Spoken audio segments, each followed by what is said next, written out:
Yo, what's going on, my people? Welcome back to the channel. Welcome back to Saeed TV. We are back live with another live stream. It's been a minute, people. We're back earlier before. Agree to disagree. Make sure you check that video out as well. But we're here to talk about United, man. It's full centered around United. And listen, I have not missed talking about them, mate, because it's just depressing news. You know what I mean? It is. Let's be honest, man. It's just nothing really positive.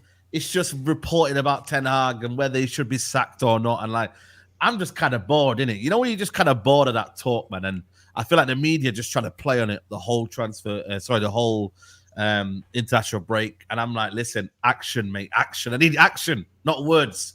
But listen, we're going to be discussing Man United. We're going to be discussing Rabiot. Kone is in the squad. We got to talk about Southampton. A lot of people worried. Why? We're going to answer that question as well. And yeah, man, Brian is here with me today. Big up, Brian. How are you, man? Feeling really good. It took me about a week to recover from the Liverpool result. I was really upset. I did some streams with Temi and we talked about the game. But I don't know. I'm just looking forward to football being back, if I'm being honest, outside of just United, because I don't know what to expect for this Liverpool game. So, I mean, for this Southampton game. So we'll just have to see, you know. I'm looking forward to Ugardi starting. That's pretty much it. Yeah. Big up Temi as well. Always love, you know what I mean? You know, I see you being consistent on the YouTube thing, so congrats on that one, man. Keep it going, bro. Man, we're grinding. Appreciate it. Everyone make sure to hit the like button. Everyone make sure to hit the subscribe button and support all the content creators here. Shout out to Saeed, was in New York. I should have pulled up. I'm mad I didn't pull up. Man. You're missing. Only one missing. I was so tired from the LA trip the week before. I was like, man, I'm gonna chill. Then I regretted it. I was like, you know what? Next time I'm gonna pull up. Next time I'm gonna pull up. Come on. Yeah, no. on the consistency, yeah, man. I've been talking a lot of NFL. You know, NFL. I didn't really miss football. I'm not gonna lie. I've been talking NFL, bro, and it's been great. You feel me? So we're back to football, though. You know, dropped some content earlier this morning. We'll be doing some content tomorrow too. So we're excited, man. We're excited. Much love to the panel as well. Come on, man. Double A. Big up to you, man. Love as always, man. What are you saying? Yes, brother. I'm good, mate. How are you doing? You know, Yep. Globe Trotter and all that and everything. It's good to see you. I say it's good to see you back on these shows. I kind of feel sorry for you coming back to this. I know. Tell me about it. Could have stayed there, but it was looking good. Do you know what I mean? But no, appreciate you having me on as always. Good to see Brian. Good to see Timmy. Good to see the boy Staffy as well, and obviously the best chat on YouTube. Like they've all said, make sure you're smashing the likes before we get going. It's only polite when you come into someone's house. You take your shoes off. In that way, smash a like on the video. But that's good to be back. I like to say, as much as we hate this version of Manchester United, we are all excited for football to be back. Yeah. Do you know what? I was meant to be working tomorrow, and I purposely swapped to work today to watch United, and now I'm thinking, wow, have I made the right decision? Nah, I don't know, man. I don't know. Especially when it's a 12:30 kickoff. You know what I mean? You could have just, I mean, but that's what happens, man. Do that. Nah, big up, man. Big up. And obviously, Staffy, man, you know, you can't get away from me in a minute. You know what I'm saying to you? It's a mad thing, man. What you saying, Staffy? Yeah, I went back to Yo-Yo Chicken, didn't find you. They told me Saeed finally left the country. Yeah, man. Words that he's trying to stay, you know, but they called immigration on him. They're like, you know, you got to leave. You can't break your visa. Yeah. So if it was up to Saeed, guys, he wouldn't be back. I'm just telling you now. He's at Man Utd right now, but it's against his own will. He tried to stay here. Kicked him out because he brought all that rain. Is that what it was, Staffy? Yeah. Actually, bro, I always told this guy, there's no difference between our weather here and what you guys have over there. It just rains in random times. It could be sunny, and out of nowhere, it's just gonna start hailing. So I've warned him before. He's seen it for himself right now. There you go, man. There you go. So we're back, people. But listen, smash a like on the video. There's over 400 of you already here. Hit the like button. Let's get the algorithm back up. You know what I'm saying? And yeah, man. Listen, I don't know. Yeah, there's a lot of discourse around why, you know, should we actually be worried about Southampton? I'm like, it's mad to think that United are going into the game and everyone's a bit tentative about Southampton away. You know what I mean? That just shows you where we're at right now in terms of, I can't tell you guys, tomorrow, 3-0, 3-1. We're having it. Southampton, we're going to deal with them. I can't tell you that. I've just got to be like, little 2-1. And them 2-1s are kind of more like, you're bottling it really, let's be honest. Because you're just saying it's a 2-1. You know what I mean? It's just a 2-1. We'll win, but it's a 2-1. Like that is honestly, man, that is genuinely, I feel like I've been doing 2-1s for the past 18 months, you know. 2-1s, 2-1 United, 2-1. Because that's what we've been doing. That's what we've been on. Like, that's what United have been on. I mean, I'll start with you, Brian, man. Like, Southampton away, I mean, we haven't lost there in the last 15 visits. That's a record. That doesn't bode well. Yeah, they do keep the ball a lot. I think they've got average possession. Don't tell Ten Hag there's a record to be broken tomorrow. Yeah, bro. Please don't tell me. I'm telling you. They do keep the ball, Brian, though. I think it's 68% possession or something like that. They average or something like that. I'm just hoping that our good players show up. I'm hoping that, Kobe Mainoo has a good game. I'm hoping Xerxes, even though the Liverpool game, he got a lot of criticism, I'm hoping that from the form he showed for his national team, he can come in and, bag a couple of goals. But I'm not looking at this game, looking at it and saying, okay, Ten Hag is going to do something great. I know what he's going to do. From one, I don't think he's going to start Ugarte, which is going to frustrate me and frustrate a lot of fans. He's probably going to start Casemiro. So I really don't know what to expect from United because we've been shit for a long time. This is the longest I think we've ever been like really bad. Like we've been really, really bad for a long time. So fans don't have confidence going into games, which is unheard of for a Manchester United team. There should just be some teams where you're like, okay, yeah, we're going to win 2-3-0, easy, and move on to the next one. But we don't know what to expect because most of our games under Ten Hag are close. Yeah. Maybe decided by one goal. So I don't know what's going to happen. I don't know what United are going to turn up. And for me, being in the US is a 7:30 a.m. kickoff. Right. So That's If one it- thing I don't miss. Yeah, I mean, that's one thing I Yeah. don't miss. You know It's what? these You should early have stayed the games. weekend. I should have allowed you to Nah, stay man. the weekend just so you could see the pain that we go Hold. through. You Oh, got to I'm experience angry now that, that we Saeed. let you go It's back it's there. it's I know. awful. I need to. Yeah, I need to. To be fair, I need to. Your One day night. could It's be like- your day could be over by 9:30 a.m., bro. Yep. It's like Exactly. it's crazy. 9:30 in the morning. Whole weekend done. Bro, waking up an That's hour crazy. before the game and the sun is not even out, and you just think like, "Oh wow, I woke up and the birds are just waking up at the same time as me Bro. just to watch Ten Hag Bowl." Yeah. You haven't The even birds had at least are breakfast gonna have a yet. better day That's than on the me. East They're about Coast. to eat some worms and shit, and I gotta watch Ten Yeah. Hag Bowl, bro. Yeah, you're So- lucky on the East Coast because on the West Coast, Yeah, it's It's- 5:30, bro. 5:30, 4:30. bro. Like, you know what I mean? If you're on the West Coast, It's man, you know 4:30. what What I am I? mean? It's 4:30. What am I 4:30. saying? Yeah. 4:30, yeah, 3 hours 4:30. behind. So, bro, Yeah. it's it's- crazy. Man said forfeit the game, man. You all right in the head, mate? Oh, Muhammad, Yeah, bro. That's Nah, crazy. this is crazy. Yeah, No, What somebody, am I somebody, doing yeah, here? somebody said Not that on my even- stream, so I was like, hell no. Not even seen the Nah, lineup. man. Not even seen the lineup, and people wanting to forfeit already. Is there a lineup that's gonna excite you, double A? Come on, let's be honest. I'm Yeah, Yeah, yes. obviously, Wait, Casemiro. Rashford's back, man. You don't see Rashford, he's back, man. Is Rashford back? Casemiro's in the team, Staffy. I'm buzzing, bro. Obviously. Mate, Rashford's back, man. You're not Bro, seeing it. I'm not gonna Training, argue training. anymore. I'm Yo. not gonna argue you. I'm excited for the Rashford redemption arc, man. Are you man Yeah. excited, man? I see that little. See, look at Saeed, bro. Bro, no, I've been told to get gas. I have been told the Rashford done a few little, you know what I'm saying? Been on it, man. See, You this is know what why I I'm told saying, you don't go jet skiing in the Hudson River. You don't know what's in that water. This guy, bro, look, he got contaminated with that water. Now he's saying, "I'm excited to Bro. watch Rashford." It's like, when's the last time you said you're excited to watch Rashford? No. I Has to be at least a year and a half ago. I have been told, and I've seen videos, right? And I've been seeing Rashford redemption arc just because he compiled a few videos. Those Like, meaty- that's those not the meaty reality, videos. man. Hey, Those meaty videos with absolutely no bro, Hey, and I or know this no is conviction. but he's the guy that's Kone training. Yeah, went on that Stretford paddock. Yeah, was like, yo, man, he looks like he's on it, and I'm like, bro, man, of course he's gonna tell you that, man. Like, do you know what I mean? How many times do we keep saying Rashford's back? Like, come on, man. It's Well, so many Saeed, times, man. Isn't it interesting that so many United players seem to at least do well for their national team? Yeah, And they come back to United and they all look like they don't know how to play football. Yeah. Like, I'm not saying like the national team football is like the highest quality, but at least they look competent. And United, we don't know how to build up attacks. We do, obviously our midfield is what it is, and our defense keeps getting exposed.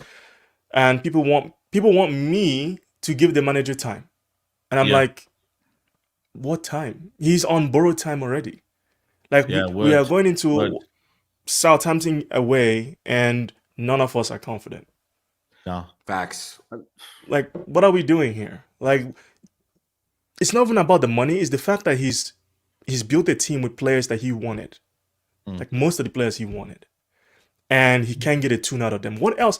Me and Temi, we went through the lineup and we asked ourselves, what more can you add to this team to make it play better football? Like what more? I'm not saying win the league. I'm saying play better football.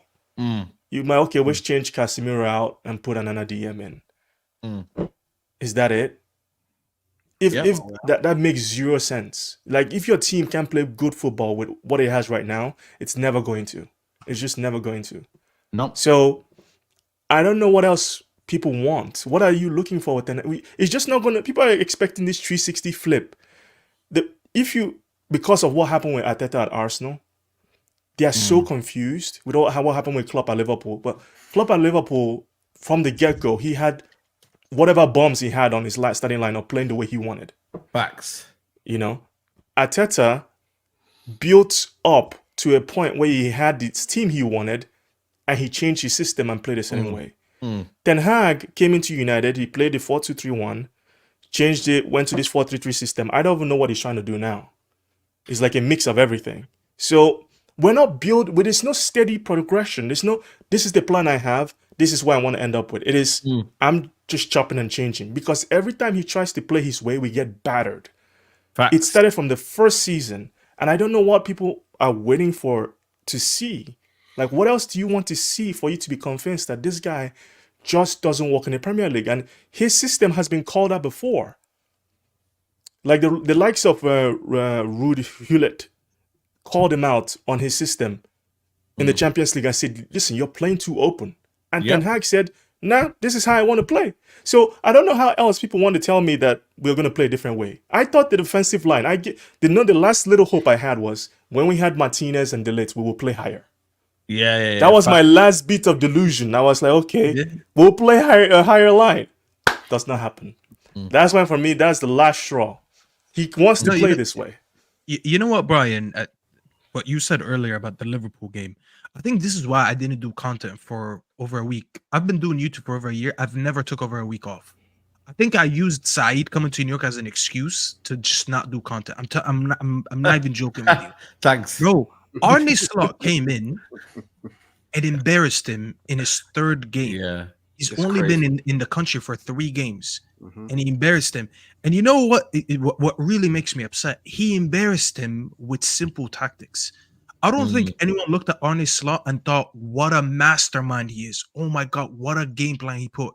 The guy basically said, this is bread, this is butter, I could use them together. That's the only thing he said. He looked at the midfield, he said, this midfield is open. All right, let me pack their midfield, just press their midfield in their own half, and they won't be able to pass out. And that's what happened for 90 minutes. But the sad part is it doesn't just happen against Liverpool. Obviously, Liverpool have more quality, and that's why they made it look easier. But it's happened so many times. And this is why when you say, what are people waiting for? That's why I can't do it anymore, Brian. I cannot go and say the same thing that I say every time. It's like you got to give time to things that you see that are building gradually. If I assign someone to build like a brick wall, and I come back 2 hours later, and he's like, all right, he's like halfway there. I'll be like, all right, I'll come back again. I'll be patient because I see what he's building. But if I keep coming back, and every time I come back, we're at the same level, nothing changed. I just gave you new material, but we're still at ground zero. I'm like, okay, what are we even building over here? What am I giving you time for? Because time is imaginary. It's not tangible. You cannot see what time is. Time is something we make up in our heads. That's why there's clocks and calendars. We decided to make up that. Timelines do not change shit unless we act upon it. I look at this manager, and people are giving you timelines, but you're not showing anything tangible for it. So when people say, after international break, let's see the first 3 games, first 4 games, 5 games, let's wait until week 10. Why am I meant to wait until week 10? Because I can tell you right now, nothing is going to change because I'm not seeing him moving towards anything changing. And this is why I generally cannot find it in me anymore to come out here and say we need him out. Everyone should be able to see it. Us 5 over here and everyone in the comments, whether you decide to back him or not, you can come to the reality that nothing is changing. And the proof is that tomorrow we're playing Southampton, and none of us here can be ballsy enough to say, what am I going to see? I'm not talking about the result. I couldn't tell you what am I going to see tomorrow. I couldn't tell you what the lineup is, and I couldn't tell you what the performance is going to be, and I probably couldn't tell you what the result is. Saeed, the best he could do is tell you 2-1. You know what the 2-1 means? A 2-1 is the most generic result you can give when you don't have enough evidence to talk about the game. Oh, I don't know enough, so I'm just going to say 2-1. We all do it. When you don't watch enough, we watch our team enough to tell you we don't know what's going to happen tomorrow. If I tell Double A right now, do you think our midfield is going to be ran over? He wouldn't put a good argument to why it wouldn't happen. He'd be like, yeah, maybe, possible. Yeah, their midfield can outplay us because we've seen Luton do it. We've seen Coventry do it. We've seen lesser teams do it, and we've seen better teams do it. And that's the sad reality that we are at. We're going into tomorrow's game, and we don't know what we can say. And we're playing Southampton. That should be one of the easiest 3 games that we play this season.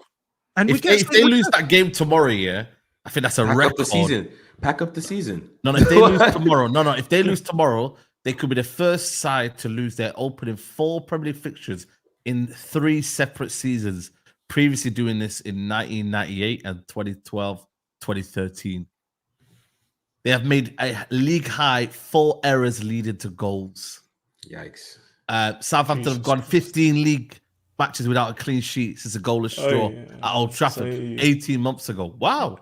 Oh yeah, stop reading out the stats because I'm looking at Ten Hag and he's like, he's rubbing his hands together. More records I can break. Crazy, facts. They're on a club. They're on a winless, 16 winless game since a league victory against Leicester City in March 2023. Stop it. Shall I stop? Shall I stop? Yeah, bro. Stop, bro. Because I'm telling you, Ten Hag is gonna hear that and he's gonna break that record, bro. I'll Listen, give you the last one. I'll give you the last I- one. Man United have never lost have never lost 2 of their opening 3 league games for the second season under Eric Ten Hag as many times as they had in their previous 29 campaigns combined. So in 3 years, he Guys, matched man, in 29. Yeah. Yo, guys, Mashallah. these stats go on and on. These stats go on and on. Like, this is from BBC Sport, by the way, so they're reliable. They're reliable, Yeah. guys. They're reliable. No, it's Do you know what I crazy. mean, bro? It's crazy. It's crazy. I He's can't lie, broken, man. he's broken so many records for this club, and not in a good way. Yeah, it's ridiculous. Yeah, that's the biggest one. That's what the everyone people has that to are look the out people for. that are making excuses still are honestly, it's embarrassing. If you really think about it, I saw some people talking about injuries still. Like, You know what? Yesterday, I'm like, big up, yo. did you watch the show yesterday? Did you watch that video of outside in New York? You know the bar, Legends Bar. I watched like the first half of it. The first half Big of up it. the guy there. Everyone kept calling him what's that guy, man? I forgot his name, but basically it's called United of America. I don't know if you're in the chat right now, bro. He was like, he's saying, if we get all our injuries back here and we get the main gist of our, I know, hear me out. If we get all of our players back here, then that's fair when we can say, right, we can judge him like totally. You get me? Like once we get everything together and we kind of like, let me tell the you, Euro comes back and whatnot. No, let me tell you why that's a farce. Said Jacob. Hansi Flick has been I know at Barcelona. Hansi Flick has been at Barcelona for 4 games. Bro, that's my guy. He just wiped the floor with the team 7-0. You feel me? He doesn't have Frankie de Jong. That kid Bernal, who broke through in the first couple games, tore his ACL. Right? He doesn't have Ronald Araujo, his best center back. Who else am I missing? I don't think he's still injured. He's not playing right now. Araujo's not playing. Who else am I missing? I think he's missing his left back. Gavi's still missing. Gavi's missing. Thank you. Yeah. Like these are first team players, and he has swept. He hasn't lost a game. 4 games, 4 wins. They've made 1 signing this season in Dani Olmo. 1 signing this summer. He has made 1 signing, and he played like 1 game. No, yeah. And Dani Olmo's only played 1 game. Think about that.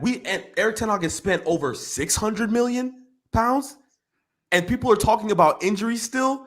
Yo, it's crazy when you think about it. That's how far our standards have dropped, bro. And I don't even like doing the whole standards thing, but the fact that people are still talking about this. Let's think about it. De Ligt is in the team now. Rashford, who he refuses to drop, that's his player. Okay, Bruno is his player. Those are his 2 favorite players, right? Mazraoui's in the team. Martinez, he picked is in the who he signed is in the team. Casemiro, he signed is in the team. Mainu, he brought through in the team. Like, what are we talking? Xerxes in the team. These are all players he's bought. So what are we talking about here? About injuries? Like, it's crazy. For us to be 3 years in, over 600 million pounds in, and he said transition, bro. He said transition.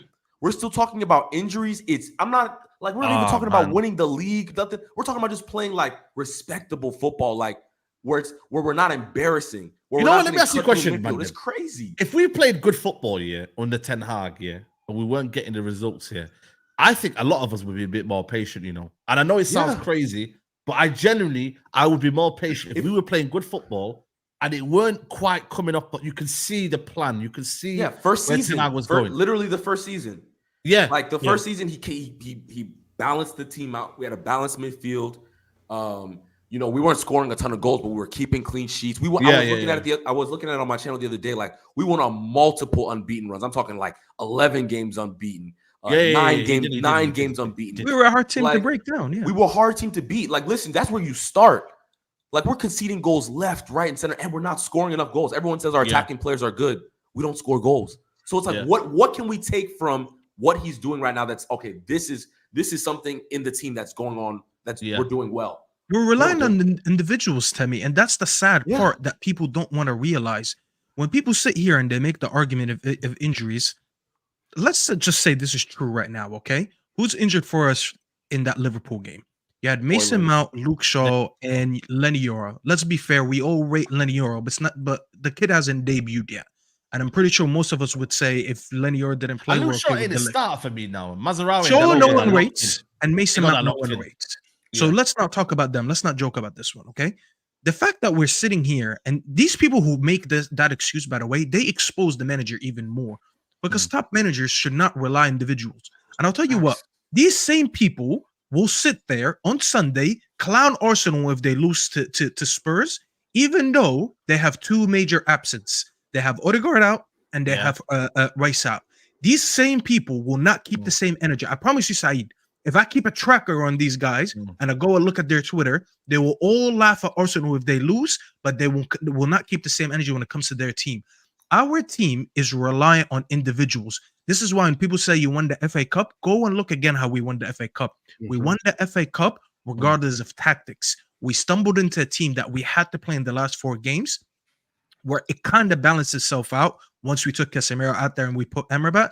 And guess what? Surprise, surprise, we won about 3 or 4 games on the bounce and won a cup. This was never by design. The fact that you think you need individuals to play football, not win major trophies. I'll hear that argument if you tell me we need top players to be available to win trophies. Of course, I don't want to go into Champions League finals with injuries. I don't want to go to the last day of the season with injuries when I need to win the league.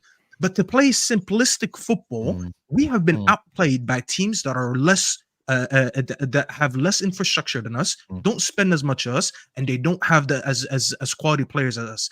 And we will see against tomorrow against Southampton. Even if we win, I'm pretty sure, again, because I've seen it for 2 years now, there will be moments throughout the game where we struggle. And none of us could sit here right now. Number one, none of us can name the 11 that Southampton put out, unless you're like, you have to be a crazy football fanatic to know their 11. Most of us cannot name them. And if I ask you right now, who would you take from the Southampton team into our squad? We will name 0 of them. And yet, I'm telling you right now, and I'll put money on it, we will struggle tomorrow at parts of the game. Leslie Okochoku played. Yeah, you only know him because he's from Chelsea side. Come on, let's be honest. That's it. It's you know Walker Peters, you know Ugo Chukwu. I know Joe Bednarek. Bednarek's still playing for them. Remember, let's see their team. Let's see their team now. Now, Bednarek's he just signed Ryan Fraser and Maxwell Kone. Maxwell Kone. Yeah, they signed Kone and Fraser, bro. And it's not even the good Fraser. This Fraser lost his hairline. Crazy. Good Fraser. Man said, well, look at him, bro. He lost his hair. Lallana's gone back as well, hasn't he? That's crazy. Yeah. Exactly. Lallana, you know, bro. If Lallana scores against us, that might be like the end of it. Like, that's the end. The thing is, like, obviously, we all know on Twitter, like, obviously, the Barclays men trend has been going. That's their team. This fixture for me represents a proper tricky Barclays men fixture where United will notorious. I know we said we're unbeaten at 15 away, but this is the type of fixture we go to 12:30 on a Saturday and just get absolutely obliterated, like Brighton. Yeah, bullied. Because listen, like they know coming off a spanking like that, 3-0, right at home to Liverpool, we're a wounded animal. 2 weeks away. Has that helped us or has that hindered us not going straight into another game to try and get over that fixture? Have we been licking our wounds or whatever? I know for a fact St. Mary's are going to be up for that game tomorrow. Every single player, regardless of who it is, are going to be flying, absolutely flying. And I don't like predicting scores. I don't like predicting whatever, but I do predict they probably score the first goal tomorrow. I think their tails will be up from minute 1. We'll be sluggish, slow, as we always tend to be under Ten Hag. Might have a good play, 20 minutes. If we play with that midfield three, they're going to score a goal. If I lose that midfield that has someone called Small Bone in it, I don't think I can do this anymore. I'm not losing to Small Bone. They played 3 at the back. I can already tell that our forward press is going to be poor. We're not going to be able to get the ball back in there. Because that's what they Brighton. Remember, you know what Brighton did here? They just got the ball out to the fullbacks here or the wing backs, and that's so easy to do. So United tried to press here, played out to the fullback, and the fullbacks came inside. And then they created a space through that. And that's what they're going to do, Southampton. It's not rocket science. It's not rocket science what they're going to do. Like, genuinely, guys. And that's the word for me. Like, Ten Hag knows here. He says here, what does he say here? They are a possession team. You know, he said they are possession-based orientated. And you have to be prepared for that. Ahmad is not going to play then. Ahmad won't play, I know Ahmad won't play. He's going to play counter-attack with Garnacho. Yeah. I'm prepared. As soon as he took him out for Liverpool, I'm prepared. If you take him out and he's your player of the month and he's the one that scored the goal, and it's crazy. Yeah, It's I know. crazy. I know. Where do they do that? You win player of the month and you get hooked, Bro. It's crazy. Listen, that's 10 Bro, hours this for is you the right same there, manager mate. that said you have to earn your spot in this team. Like what do you want the kid to do, bro? He needs to Like, train hard. He always says that. We need to train Come hard. on, bro. Winning player of the month, it don't count and for that's shit. why I don't have the injury excuse is crazy because Rashford's been playing like shit for a year and he's still playing. Well, he said about Rashford, I will play him till he plays well. So he Yeah. lies about that. It's either play for your spot. You gotta train well to play for your spot. But if it's Rashford, I'm gonna play you till no matter how bad you are. No matter how bad you are, Yeah. yeah. Bro, he's a liar. Crazy. I don't even listen to him. I couldn't. How people sit there and do videos on his press conferences. I don't know. Yeah, no, I don't. Well, I do not watch. watch. I do not watch the press conferences. No, Like, when he started every week gaslighting us every single week in I was like, okay, that's when it turned for me. I was like, I'm done with this guy because if you're insulting my intelligence, that really gets on my nerves. Yes, like that's one thing that and the fans' intelligence. You know what I mean? Yeah, are you right. are you telling me fans are blind and we're just making this up? Like I remember when Jamie Carragher outed him, right, and like he was on Sky and was showing how open we were, and then he came back and was like, oh, he doesn't know what he's talking about. It's like, bro, he just showed it. He just showed you. Yeah. It's not like this is just a fact. Like our midfield is too open. We are too easy to play through. We're always chasing behind the ball. These are just facts.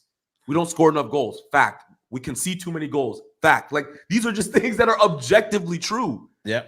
Like you know what he'll say the XG is high and the XG threat is high and therefore we're a bit unlucky. Like he'll kind of make it. You know what I mean? Like and again gaslight you. Yeah. Go ahead, Brian. Thing to do. I think he's lost. I think just as a coach at United, I think he's a bit lost because his ideas, his principles, and what he wants to do does not work in the Premier League. And I don't think he has any other way of doing it outside of this. I've seen a couple of reports from the Athletic saying that the Man Utd hierarchy think the issue with the midfield is not really that much about personnel, more so about what they're doing on the training ground. Thank you. Footballing Which is people. facts. It's the reality. Yeah. Because how can you tell me in our first season with Ten Hag, where we had Eriksen and Casemiro, probably the slowest pivots we've ever had. Facts. And we were able to play football. What changed? De Gea Golden Glove. Yeah, it's crazy. We were third best defense in the league as well with Varane and Martinez, who, by the way, didn't play every single game that season. By the way, yeah, exactly. So people need to just can someone just explain that to me? What changed between that first season where he tried to play his way again and he got slapped back by Brentford? Then he changed everything on. He decided to go have a more set system. And now we didn't even have a striker that season. No, we didn't. No. We had Martial. We had Weghorst. I like Weggy. You know what I mean? He was holding the line. Well, Weghorst come in January? January. Yeah, he came in January. So again, I ask myself, so what are we doing? What is the excuse? We got multiples now. The hair was terrible that season as well. Let's be honest. He was poor. The hair didn't save anything.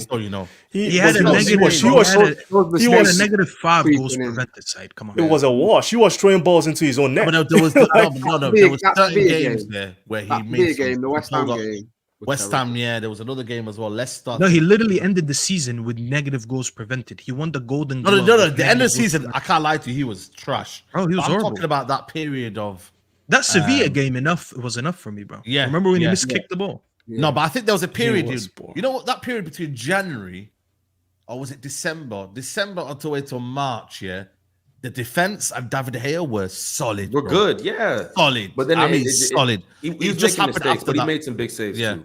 Yeah. But at the end of the day, De Gea is always going to make big saves. Yeah, that's what he does. But obviously, but he was done. He needed to go. That's a fact. But I think, listen, the reason, the fact of the matter is, if we play with Casemiro, Bruno, and Manu in midfield, we will get ran through every single week for a fact. I don't think people understand this, and I've been trying to get people to understand.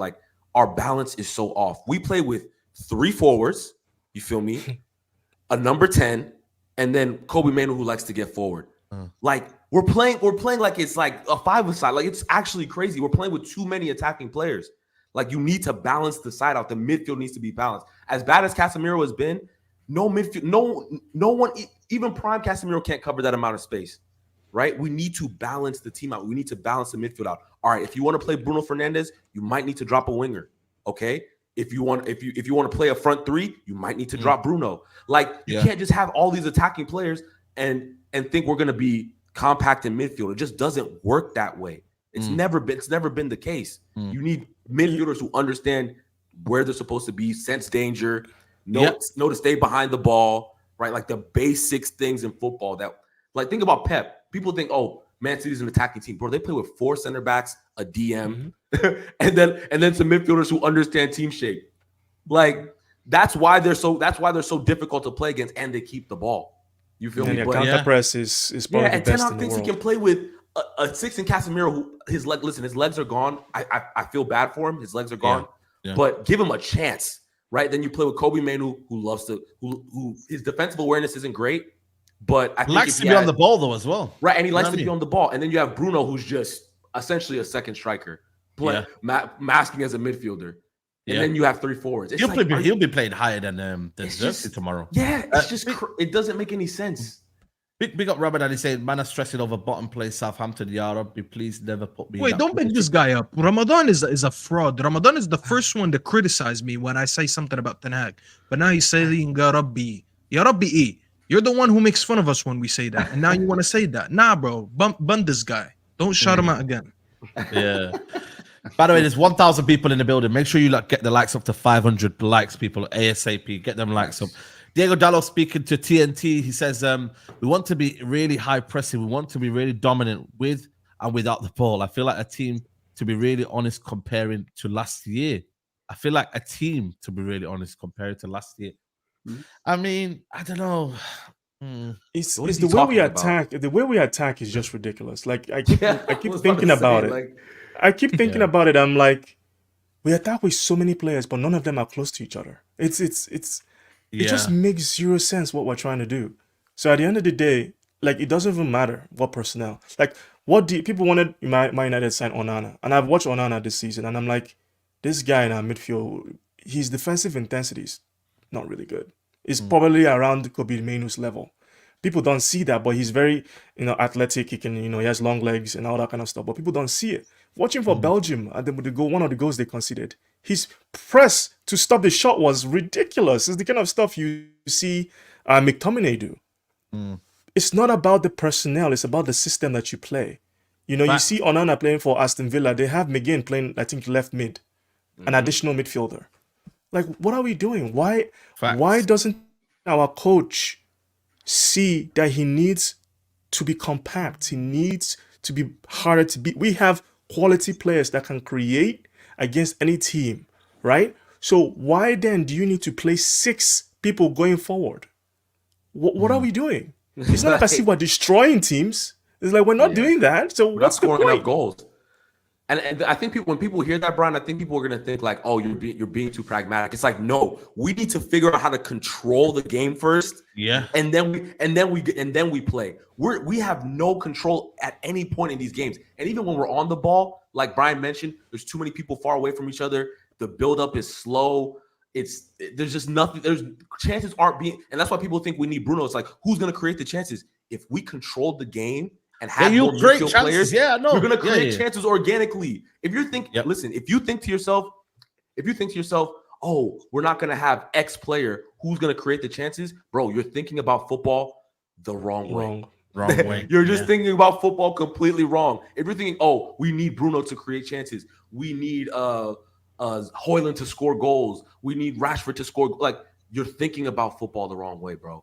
Like, in one of our greatest seasons of all time, 1999 treble, bro, Ryan Giggs scored four goals, but he was critical to the team, You feel me? Like, stop thinking about who's going to score the goals and how the team is going to score goals. Because at the end of the day, they rely on individuals. Yeah, that's the issue with this team. Even when Rashford had his big season, we didn't score a ton of goals as a team. No.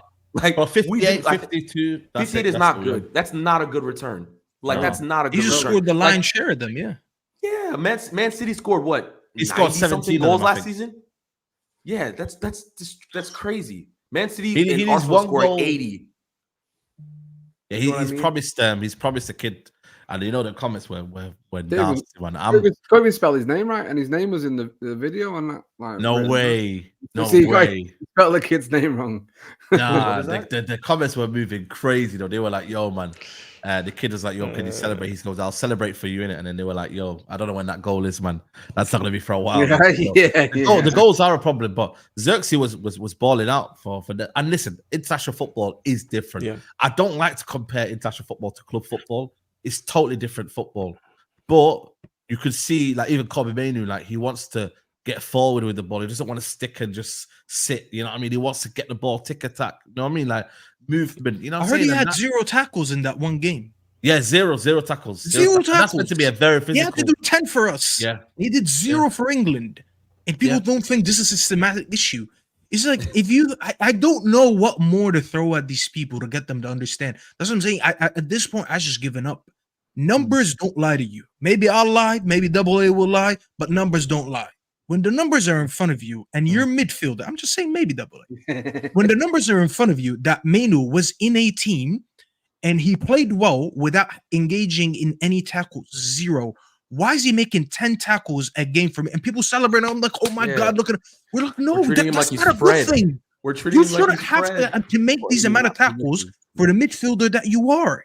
That is not your job in the team. You're not even my destroyer, and you're making 10 tackles a game. So how many is Ugarte supposed to make? 15? Right, exactly.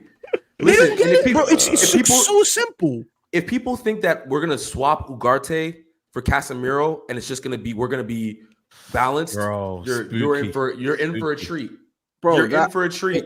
That reminds me of last season when everyone was saying with Martinez back, we're going to be a different team. I know. The exact same thing, bro. And it's like, no, it never happens. It's one of them. It's a false promise that never happens. It's just exactly.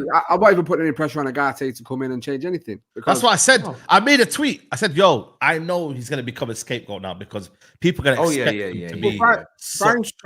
Brian said it best. It doesn't matter the personnel. It's all about the coach and the manager. Yeah. I think Manchester United, watching them, Temi raising brilliant points. This team, for me, watching them, it's not enjoyable, and it's all because watching them remind me of watching Taylor Swift dance. There's absolutely no rhythm anywhere. Oh, that's out of that is so spot on. You, she cannot dance. You know what I'm saying? There's no rhythm anywhere. Oh, and we have to get used to this with this manager. We've had it. Like, listen, I always. He said May. You know, he said let's see where we come. May. He's talking about May, you know, already. What? He's not gonna make it to May. He's not even gonna make it to December. May, guys. December 14th, we're facing Man City. January 4th or 5th, we're facing Liverpool. He's gonna be gone in between that period. I said Tottenham at home, you know. I think Tottenham will beat us. Any of these games are at home. Hey? Tottenham at home. Tottenham no. The ones that you named, City and Liverpool. Obviously, we just City's away. First. No, yeah, City's away first. Yeah. I need us to get humbled at home first before I could talk about him leaving. Because these people that were writing letters, as I said this last week, I'll say it again. They have not suffered enough. They don't learn their lesson. When I was a kid, crazy. Bro, when I was a kid, I touched a candle once and I burned my finger. And my mom told me, I told you not to touch it. Now you learned not to touch a candle again. These guys, last season, didn't just touch, bro. They sat on the fire. They got their ass burnt. And they still want to come back for more Ten Hag football. You cannot say people like this. I need them to get humble. I'm sorry, Saeed. I know you go to games, but I need a little bit more of Saeed rants after the game. I needed to see. I need to see it raining. I'm ranting, bro. What more? You know, when it rains and you have that big coat on, Saeed, and you have that big coat on, and you're with Nuruddin, and you look. I need to see more of that. You know when they say you give everything on the pitch. You know how these players say. I need more of that, Saeed, because they haven't learned. Guys, I've given everything off the pitch. Yo, Saeed, I can't lie. I can't lie. There's no need for rants, if I'm being honest. There's no need to go out and start ranting. Because what's the point? But he's at the game. You got to understand, Brian, it's different when you're at a game. For me, I'll just turn my screen off. I'm like, fuck this shit. The emotions feed around. I'm kind of tired, man. My dad at a Liverpool game was watching videos of dogs, like of German Shepherds. No way. Oh, it's in the vlog. Well, like smart guy. At least he found something good to do. He was watching. I was like, bro, what? He's like, He's checked out. He's known from time. Listen, You know how sad that is? I get Bro, out crazy. Bro, I've never, even in the Ollie era, he never did anything like that. He used to get pissed off. He is just so blasé to it all now. Bro, it's gotten to a point. Listen, the football under Ollie wasn't great either, but at least there was moments. There was moments like there was the 5-0 against Leverkusen. We had the 9-1 versus Southampton. 9-0. 9-0. Was it 9-0? Oh, 9-0. Yeah. Shoot. Yeah. Like there was multiple games where we had 4s, 5s, 6s. Like where are the 4s? It was vibes FC. There's a reason. Where were the 4s? Where were the 4s, 5s, 6s here? But you ain't getting that. You ain't getting that. When has he scored? Has he scored 4 goals? But even if you He scored it once against Chelsea last we don't get season. 4 shots. Oh, yeah. No, but the thing is, even if United scored 2, we scored 2 goals in 7 minutes against Luton. Guess what the game finished? It finished 2-1, bro. 2-1. Yeah, 2-1. Oh We yeah, scored when 2 Haaland goals had a in brace. 7 minutes. I was like, yo, we're here, man. Everyone cooking. Yeah. 4-5-0. And we barely seen that game outside. Yeah, I know. We were supposed to tie that game. Barkley, I think, hit the bar or Bruno something did the last some 10 minutes. madness, bro, at the end. And they nearly scored. Remember when he tried to blaze it and then they got the ball and it went on the other end and I think Barkley or something like that. When Sound Bruno, sound familiar? went to the corner, Sound did some familiar? dumb shit. Yeah. Yeah, Bruno Now- and dumb shit.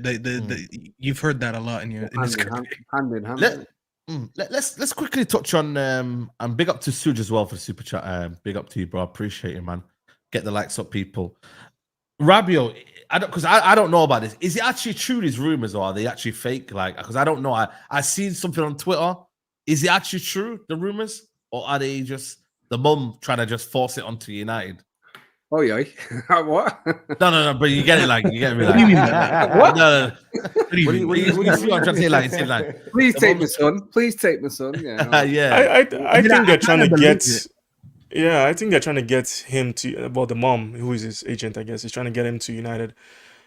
But I think we'd only do it if it made financial sense. If the wages were right, if the sign-on bonus was right, then we'll probably maybe do it because Den Hag is crying because he lost his dear sweet McTominay. So I don't know. Maybe I think maybe it could happen. You know, you could see United do something like that, 2-year deal, Hey, +1.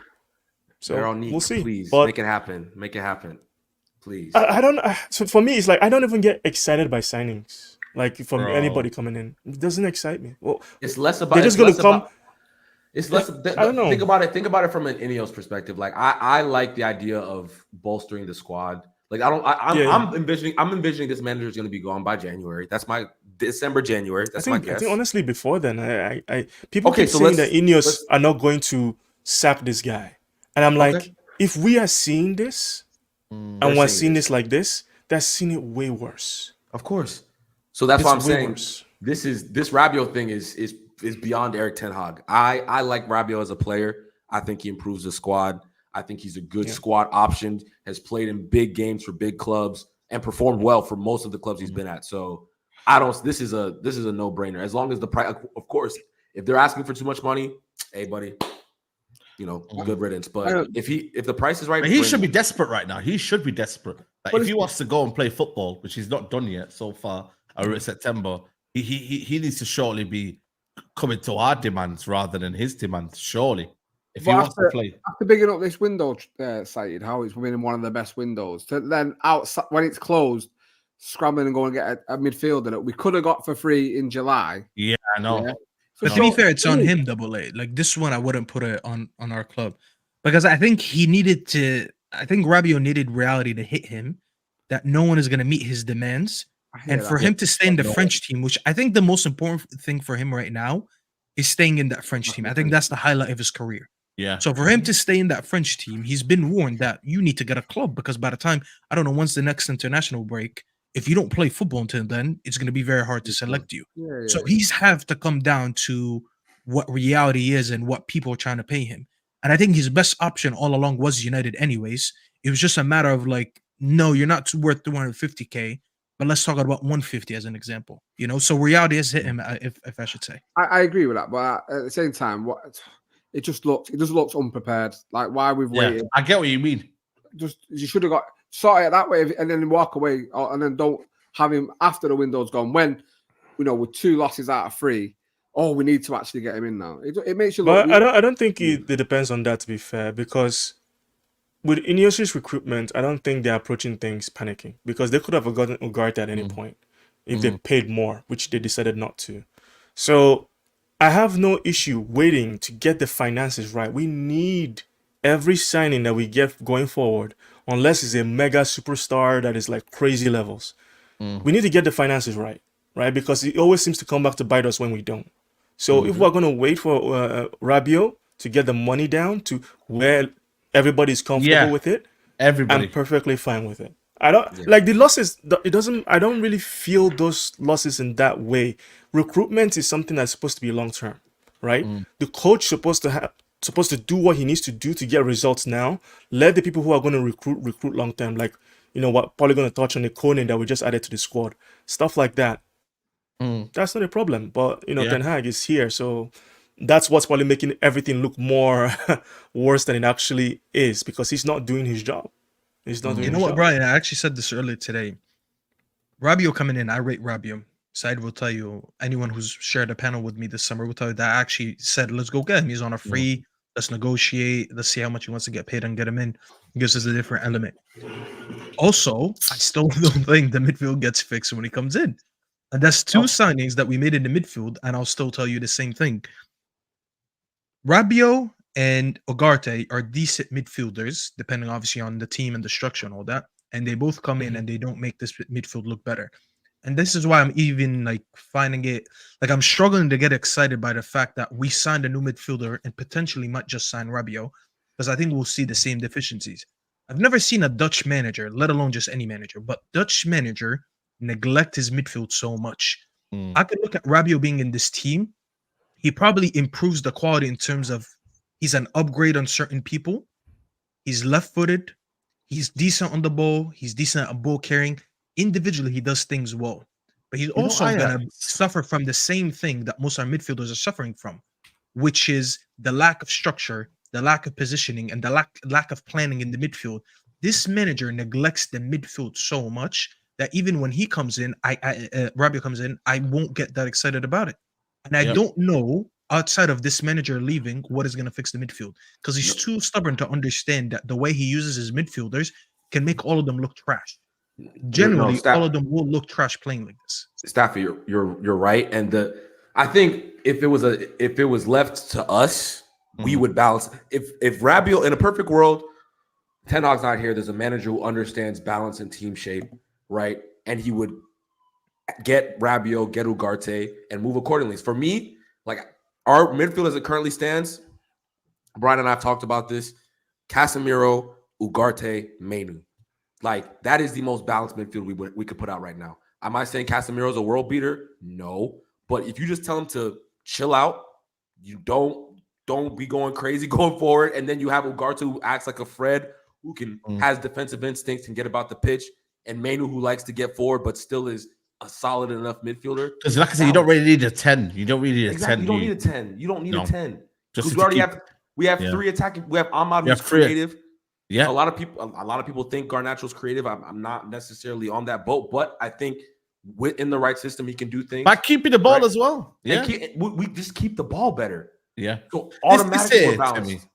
This here, sorry to cut you off, bro. This is in Ajax here, the season before we got 10. Go to the first picture first. Yeah.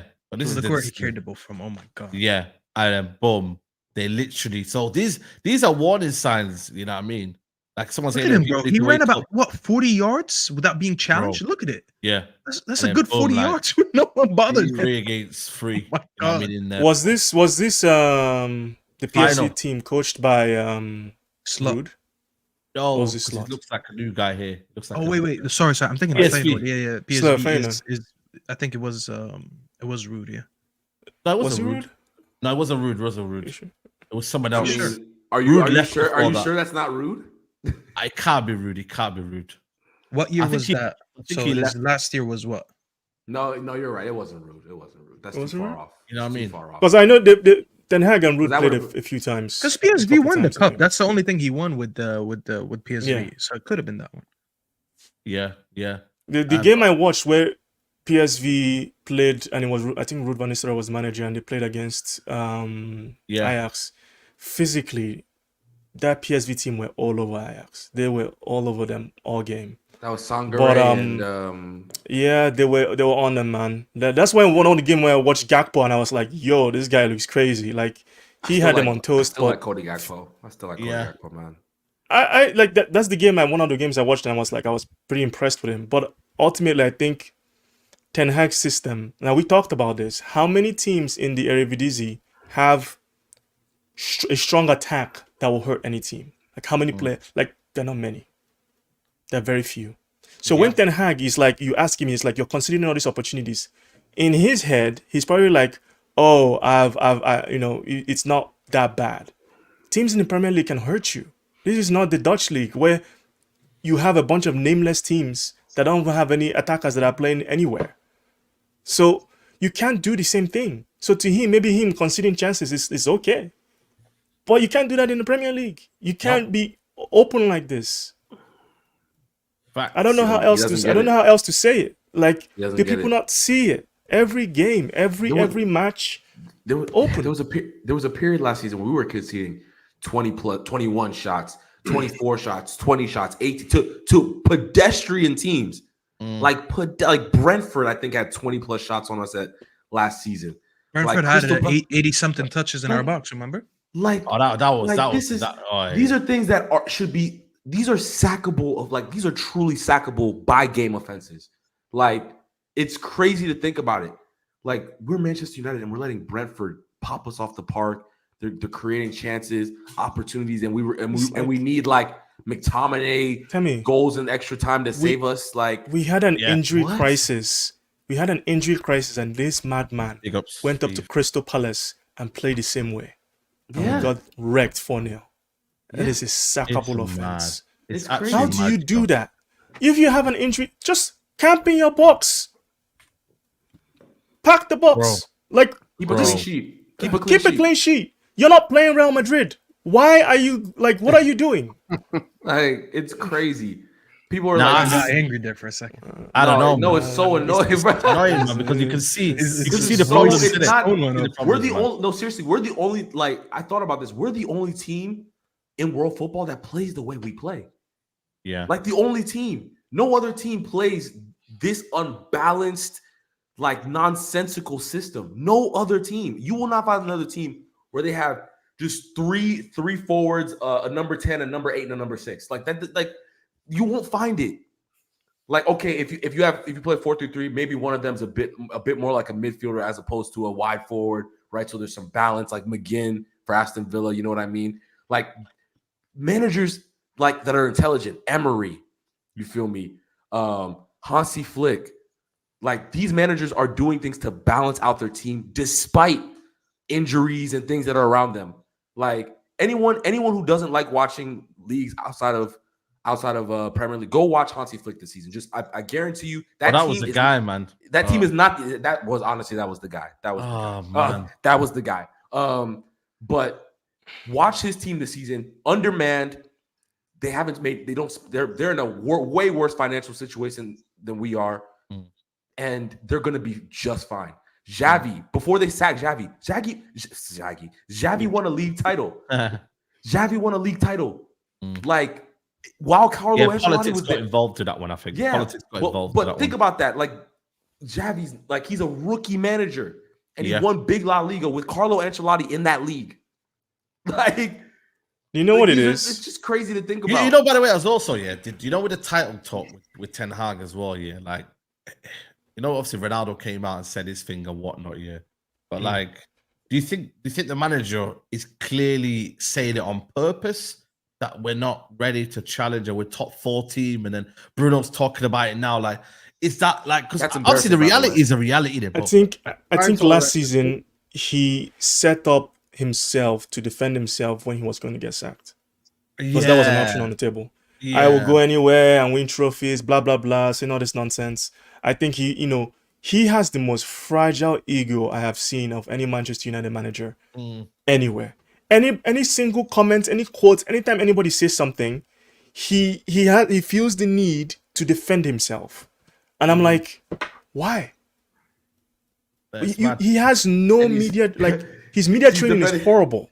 He's defending himself with Carabao Cups and an FA Cup. Jose Mourinho was like, the whole Premier League titles, 3, me, and then everybody else. Like when he does it, like when Jose did it, like yo, you're like, okay, fair enough. Yeah, no, it was like, well, I mean, shit talk. You have to tell me, you watch NBA. The reason people don't, I mean, they still got him, but the reason KD, as an example, gets a little bit more leeway is because KD's a killer. Like, he's the one shit. That's why when he fires back at people and people say he's soft, KD at the end of the day is a Hall of Famer in this game. He's a dog. So he can talk his shit. This guy's the only guy that can go to a club and shoot fake jumpers, and he's still gonna back bitches at the end of the day. So he can back his talk. This man is leaving with an FA Cup that we won because the guy from Coventry, I forgot who, had a big toenail. Genetics got in the way. Wasn't it? Who was the player? Amari Hutchinson or who was it? No. He's American. Not Amari. Sorry, what's the American guy's name? Haji something. Haji, bro. The only reason, bro, is because his parents gave him large toes. That's it. If genetics wasn't in his way, that bro would have stood. Ryan, you're laughing because you're like 6'5". You got big toes too. That's the only reason. Brother, what's that? What's that, brother? Listen, I'm just saying, bro. African descent. This cover's gone left. One more toes, year. you know. That's all it is. Yeah, it's true when you deep it though. It's toenail cotton. And then he's sitting there saying, "I'll go somewhere else and win trophies." Come on, bro. What are we doing? Saeed, I've been watching you go on Flex's channel and going like 1v4 versus the panel. Bro, I told you, man, that KG, bro. Man. I told you, man. Listen, big up KG, yeah. But much love everybody. Much love to everybody. Yeah. I want to start copium. I get it though. You have. I get it. If you're Ten Hag in, a lot of your basis is on hope in it that he turns it around, which is fair enough. Just say that in it. Like, just say, yo. I would respect that. But it's like you no one can. Why are you Ten Hag out? Why are you toxic, bro? I'm not. I'm There's just a million reasons. I've seen amount of evidence. I'm big up to my guy Kevin. Yeah, he was saying it on the video. And he was like, yo, like, we've seen everything, the style of play, everything has deteriorated. And it's like, bro, no little gimmick. I swear down, bro. Like, the game gimmick is going to come around the corner. We beat Southampton, we beat Barnsley. And then it's like no one can bring up anything tactical. It's like people were like, oh, the individual mistakes. What can Ten Hag do about the individual mistakes? I'm like, the reason the individual mistakes are happening is because of the way we're set up. Like, it's that simple. It's a lot of intangibles, Timmy, and this is what I hate. Like, I like to think of myself, I'm not the smartest man, but I'm intelligent enough to sit in a convo where you can give me tangibles. I'm like, I hear what you're saying. I see what you're trying to offer me. I go by that. I sit with Ten Hag inners, and they just shame me for not backing the team. I'm like, but that's not the point. No. I back the team. Clearly, I wake up 6 a.m. in the morning to watch games. So to a certain extent, I am still backing this team, or else I'll just be sleeping. I still watch games. I missed one game last season, all of last season, and it was because I had a work meeting. It wasn't even in my hands. I watched all that horrendous football last season. So don't try to shame me about not backing this team. I just want you to give me tangibles to measure to why I should back this. This is what's going to change, and this is why I should back it. Or else you're just insulting my intelligence. If you want to be deluded, that's fair. We can still be friends. Like, I'll just know that you're deluded. But don't give me that as an argument. It's not. Imagine waking up at... Go ahead, Brian. Go ahead. No, I was just going to say, when David Moyes got sacked, I felt bad for him. I was like, you know what? He's out of his depth. He's not very, LVG, I kind of felt, I was like, he's boring football. Thanks for the trophy, but, bye.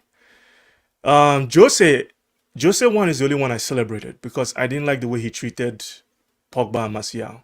That one I didn't like. So I celebrated that one. Ole, I'm never going to hit Ole because Ole is one of my favorite players of all time. He needed to go. He needed to go. But he needed to go. He never should have had the job, really. He never should. No, of course. But like that whole interview where they had him on the couch crying and shit, I was like, come on, man. Bro. Yeah. I'm like, he's not Manchester United manager. No. Exactly. Ten Hag, I will celebrate. I'm going to the club. We're gonna have to go a I'm party. taking shots. I'm being dead ass. Live streaming. I am taking celebration. shots. I could give a shit, fam. I don't Yo, give a shit, fam. Making it I rain. swear down. I- It's personal. It's personal, you know. This one, you know. Bro, I can't lie. No, because guy- this you're so personal, right, guys. bro. Staffy, Just imagine my waking God. Imagine Just waking when up at 6 a.m. Imagine waking up at 6 a.m. and knowing you're gonna watch crap, bro. That is like. Just on your point, Staffy, like you're saying, people get on your back. You can all you have to turn around to him and say is, I can back the club and not believe in this manager. And this is where you have to stand now. It's like everything he's doing is just proving to me that he's not the man. And what these people can't accept is that it's not worked out. We can see after 2 seasons. I didn't have to see this season in. I saw it enough last season to know he's not the man to take us any further. And Saeed, I've said it to you so many times, and I'll say it on this channel. Yeah. These people that back this manager give him the amount of excuses about when players are coming back. He's not been back properly, which he can't say anymore. The idea of Ten Hag and what he was meant to be is so much more than what the actual reality is. And that's where these people live. They live in the idea of Ten Hag. And we've seen, like you said, we all watch football. Me and you, Saeed, are at the ground week in, week out. We know with our own eyes, this is not the man to get us where we all, as Manchester United fans, want to be and think we deserve to be. He's just not the person to do it. And it's at the point now, you can't even be mad at it. You can't even be angry. And I'm not going to sit here screaming Ten Hag out and all this, because I think what we've all said about him tonight and how he acts and how he is and what he does week in, week out, he's giving himself, he's hanging himself. He's putting the noose around his own neck. I think he knows. I think he knows that this year, when you don't, like, for instance, I think Arteta just got a contract extension, right? Am I wrong about that? I think he just How long is it for, right? How long is it for? I think it was 3 more years. 3 years. So think about that. Like, Arteta just got his extension, right? They said, listen, I think they gave Ten Hag one year, or they triggered his 1 year, whatever. Yeah, 1 year. Like, so it's like you already know they don't really believe in you. They spent 2 weeks looking for a manager. They couldn't find the guy. They said, you know what? Stay 1 more year. This season's a wash anyway. We're gonna fix our business in the transfer window. We're gonna balance the books. And you're on borrowed time. Let's see what you can do this first half of the season. If we don't like you, sayonara. If you're still doing the same thing, if you're still acting the same way in the press, listen, I'm not a big fan of the press. I'm gonna be real. Sometimes I think the questions they ask and the things they write about players, I'm not a big fan of that. But the question he got asked the other day, that he got really, what was that? I can't even remember how it went, but is it the one where you replied to the journalist and said, "What's wrong?" What's wrong with the football? Can you explain what you see? That I'm like, these are fair questions. Questions. Like the response with the trophies. With eyes. That response with trophies is again. I don't know how. Listen, if people don't understand, as a fan, like I've seen Manchester United win probably over 30 trophies in my lifetime, something like that. Yeah. Damn, so when a manager comes out and is like, I want to, I'm the second best coach or second best team in England because I won. Bro. Oh my God. Bro, that's what the fan, like, that's the thing that frustrates me. It's like, bro, you're telling me he used the word performed. That's the specific word he used. He said we've performed the second best. Performances. When Arsenal are scoring 80-90 goals, City are scoring 80-90 goals. I think Arsenal conceded less than 30 goals. We had a -1 goal differential. When Arteta was under pressure, because I watched the All or Nothing and all that stuff. Yeah. At least he was honest. Yeah. At least he came out and said, "This is not good enough. This is bad." Do you know how many times last season he said we played well when we were shit? I know. Did he say we're the best transition team in the league at one point? Best transition team in the league. Man. You know what's mad here? No, he said, remember I think it was after the Brentford game, he said we're a high intense team. That's it. Entertaining or something like that. Yeah. And unless you're a bystander, unless you're a rival that watches United games and have no dog in the fight, maybe you want United to lose. Those are the only people that should be entertained.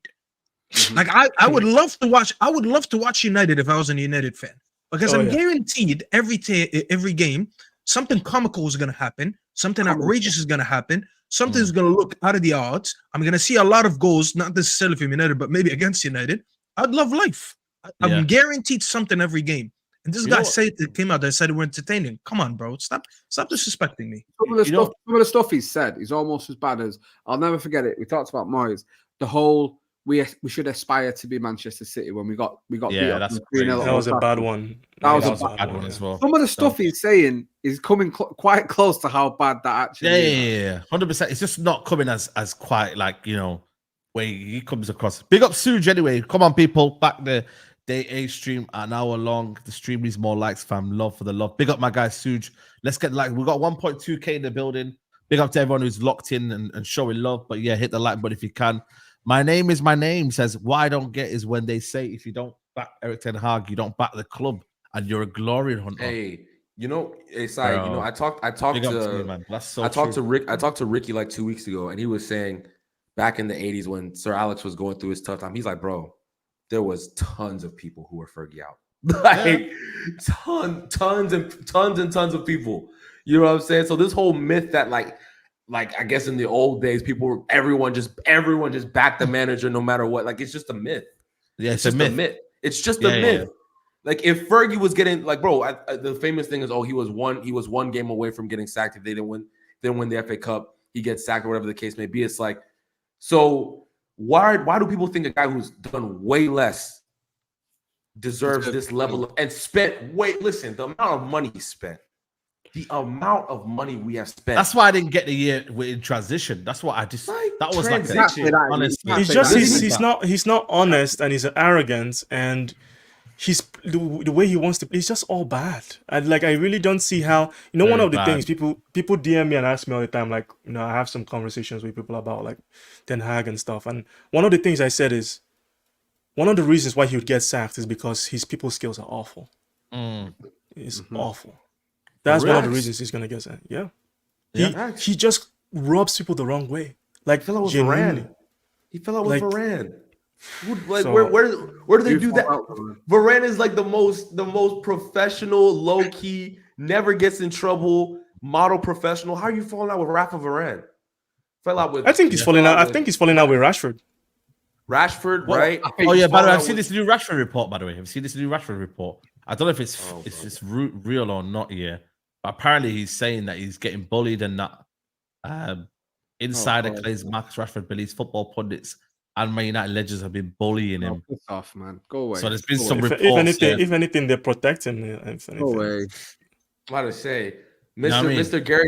Gary 2 weeks ago, Gary Neville said he's a young player coming through the ranks. Like, what? That was crazy, bro. I was praying that was incorrect. It was a fact. He said that shit. Like that was not. I saw your tweet. Yeah, I got secondhand embarrassment for him. I was like, do you really think he's still a youngster? Young player coming through the ranks. He's gonna be 27 next month. You see, I don't like. You see Bruno. You see Bruno and Rashford. I don't like talking about them. You know, especially online, because last season I swear the whole of Twitter were trying to cook me because I said we should sell both of them, and. People don't get it. Like if you watch football for a long time, it's really not even about that. It's just more so you can see it with Rashford. He's struggling. Big time. He's struggling. Why? It's not at this point. It's actually abuse what Ten Hag is doing. If I'm being honest, put him on the bench. Drop him out of the squad. Why are you forcing this guy to play? Do you think he's been? There's always them rumors, Brian, that he's being told he can't, and that even goes back before Ten Hag. I think Ollie got the same questions about him that he can't drop certain players. I mean, for him to continue to play as bad as he's playing, as bad as we're all watching him, does it give credence that might actually be true? I don't buy it. I don't buy it. And the reason I don't buy it is because, like, I think this manager thinks like a lot of fans, where it's like Rashford scored me 30 goals. No one else has come close to eclipsing that in my time here. I have to get this player back on side, or like that's what he's thinking in his head. Same thing with Bruno. Bruno scored at the back end of last season. His goal contributions, he was awful for literally. Bro, should I take him out my fantasy tomorrow? You have Bruno in your fantasy team? to begin with. Right, yeah. What are you doing? You know why I'm thinking Bruno on the fantasy team? Because it's just a big game. You know, like the small teams, he bullies him, innit? So that's why I thought start the season he might bully these teams, and just, you know what I mean, bro? Like, I don't know. You've got any United player in there, bro. Why have you got any? I've got. Shall I tell you who I've got in there? Him and I think it's just him. You know, might be just him. Let me see here. It might be Dalot as well. One second. I thought you would have had Ahmad in there. No, just Bruno. Yeah, just Bruno in the fantasy. You know what I mean? Ahmad is the only one that makes sense because his price is only 5.5. But yeah, they're saying if I'm thinking, give him one more week. If he cannot perform against Southampton, that surely is it now. For, you know what I mean? for Bruno's price, man, there's other people you can have in there, man. I know, and man. he's moving like a Ten Hag inner with his team. He thinks something's gonna change all of a sudden. Yeah, bro, it's mad, isn't it? It's crazy, man. You know what I mean, bro? He said, "I'm gonna give him one more week. What's gonna change in 1 week? Just because I know United is shit, yeah. I might think him out. Who should I replace him with? Anyone. I mean, give me a suggestion in the chat, guys. Anyone I should replace him with?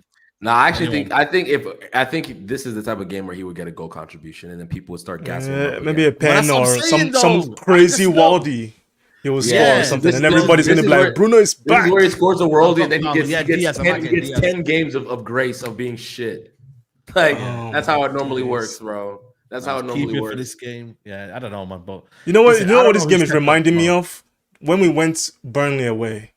And they just held possession against us. That's what I think this game is going to play out like. Like someone is just going to score a Waldy. That Clash Johnny Evans assist. Yeah. That's what I think. By the way, Johnny Evans playing training with Jack Fletcher, who's Darren Fletcher's son. It's crazy, man. That is honestly mad. Wait, what? Yeah. Darren Fletcher, son, plays for United, right? Mm-hmm. Isn't he? And obviously John and Evans was playing with Darren Fletcher. Oh yeah. That's crazy. Yeah. Shout out Johnny Evans, top professional, man. He's there, man. He's there. Like I said, tomorrow it'll be. And by the way, I don't give a shit what he did for Netherlands, innit? What happens at United is what matters the most. Got one of the worst. There's some Ronald Koeman, people. failed Everton manager. Ronald Koeman is a he's a bum. You know Martinez. Yeah, are you guys worried about him? Because I'm not worried about him at all. I just think for me.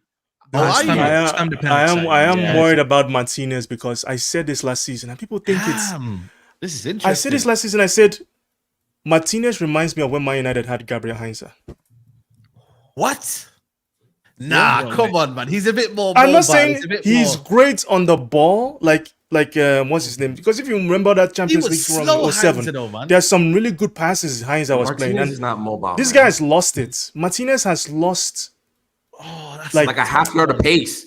He's lost like that. No, I get it. He has, but I don't think he was quick anyway. He wasn't quick anyway. But look, bro, he was good at reading the game. He wasn't quick. He was like when that first season. What made him so special is like it always felt like he had time and space. The defense. He's always gonna crunch into tackle. He's gonna do that stuff. I'm more on the ball. Like there's just something. He looks a half step slow. He's not moving the way he should. Like and he's not dribbling out of. In 1v1 situations, he's getting cooked regularly. Like funny enough, where he's looked his best is when like balls are coming to the box and he gets to be aggressive and stuff like that. But like the other stuff that made him, I thought he was going to be a special player for us. I really thought that.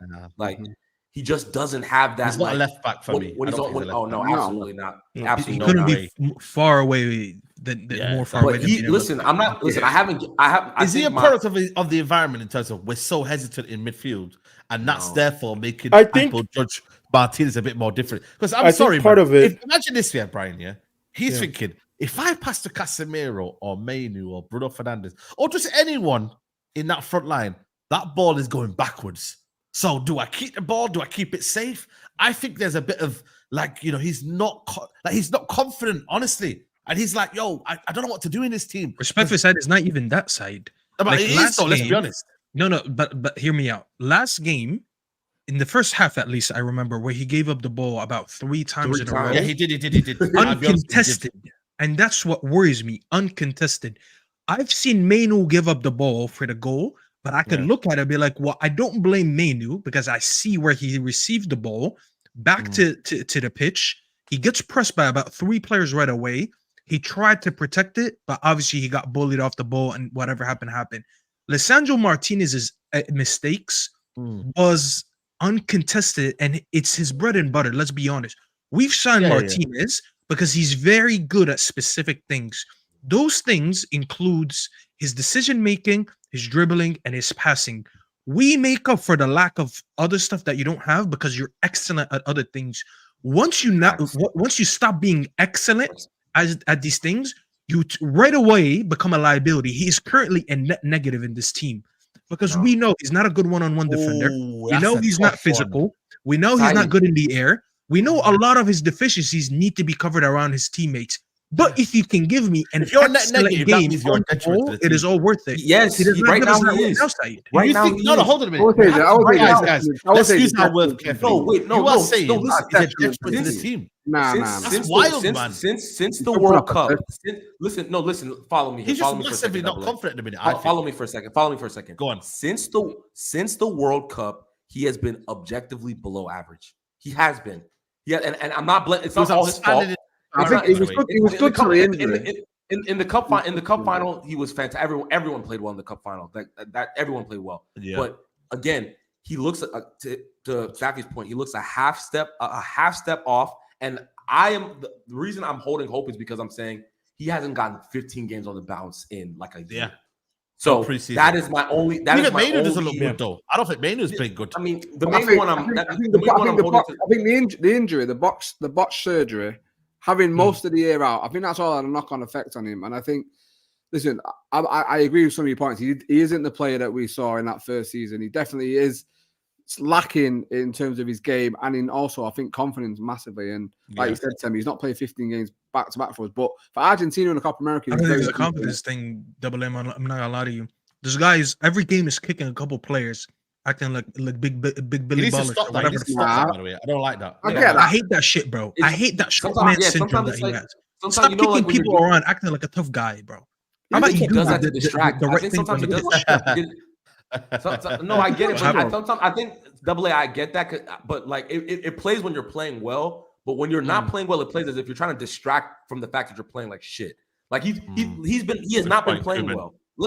Let's be real. He's not been playing. Is there anyone that's a net positive in this team, though? I don't think there's many net positives. Maybe the thing is that, regardless, I don't think Martinez is someone that's going to be a player for us left center back long term. I don't think that's Ineos' plan, regardless of the manager. I think they want Brian Smith and Euro to be the 2 center back pairings, which I think would be fantastic. You know, regardless of whether you think Brian Smith is X or Y or whatever, I think just the physical pairing of both of them. Euro looks really good on the ball. I think he's a lot more balanced, and both of them are over like 6'2", 6'3".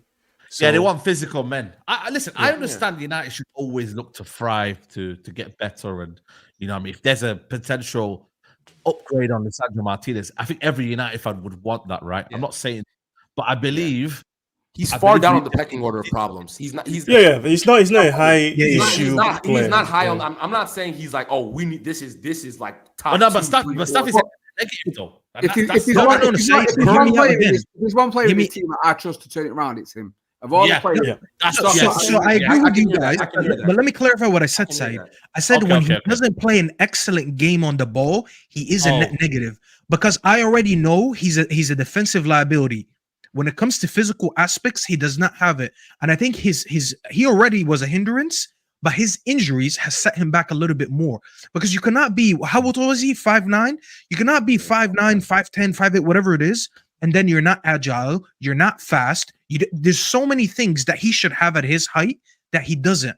So I expect you to make up all that by being very good on the ball, because that is the reason you were in this team to begin with. It's not like we looked at Martinez and you know what? He's such a solid center back. Let's sign him. No, we signed him because he's exceptional on the ball. And I do trust the boy when it says if there's anyone could turn around, it's him. I think because the things that I get just criticized right now are on the ball, it's easy for him to turn it around. But I don't expect him to turn around the physical part. I think he's suffered already from all these injuries, and I don't think he'll ever be that physical anyways, which is why Brian is correct when he says the future is that we want to go with Braithwaite. That is the next level. That is a worry that I don't have right now. For me to be a top team, I need to look at top defenses. Top defenses include what? Konate, Van Dijk, Gabriel, and Saliba. Romero Van de Ven, whatever Chelsea are going to try to put together. These are the standards that we should have. And look at all of them. All of them are physical monsters before being good on the ball. We will have to eventually get to that. But we're not at that bridge yet. You know what I'm saying? Like, that's a bridge that I'll have to cross later on when I'm actually a half-decent team and I'm looking to upgrade.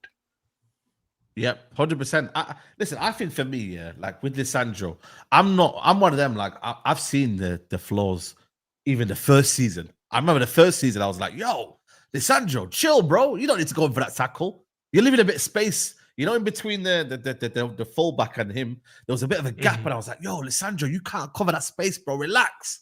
But I was like, nah, because I'm seeing more in his game that we need. So I'm like, cool, I'm gonna allow that.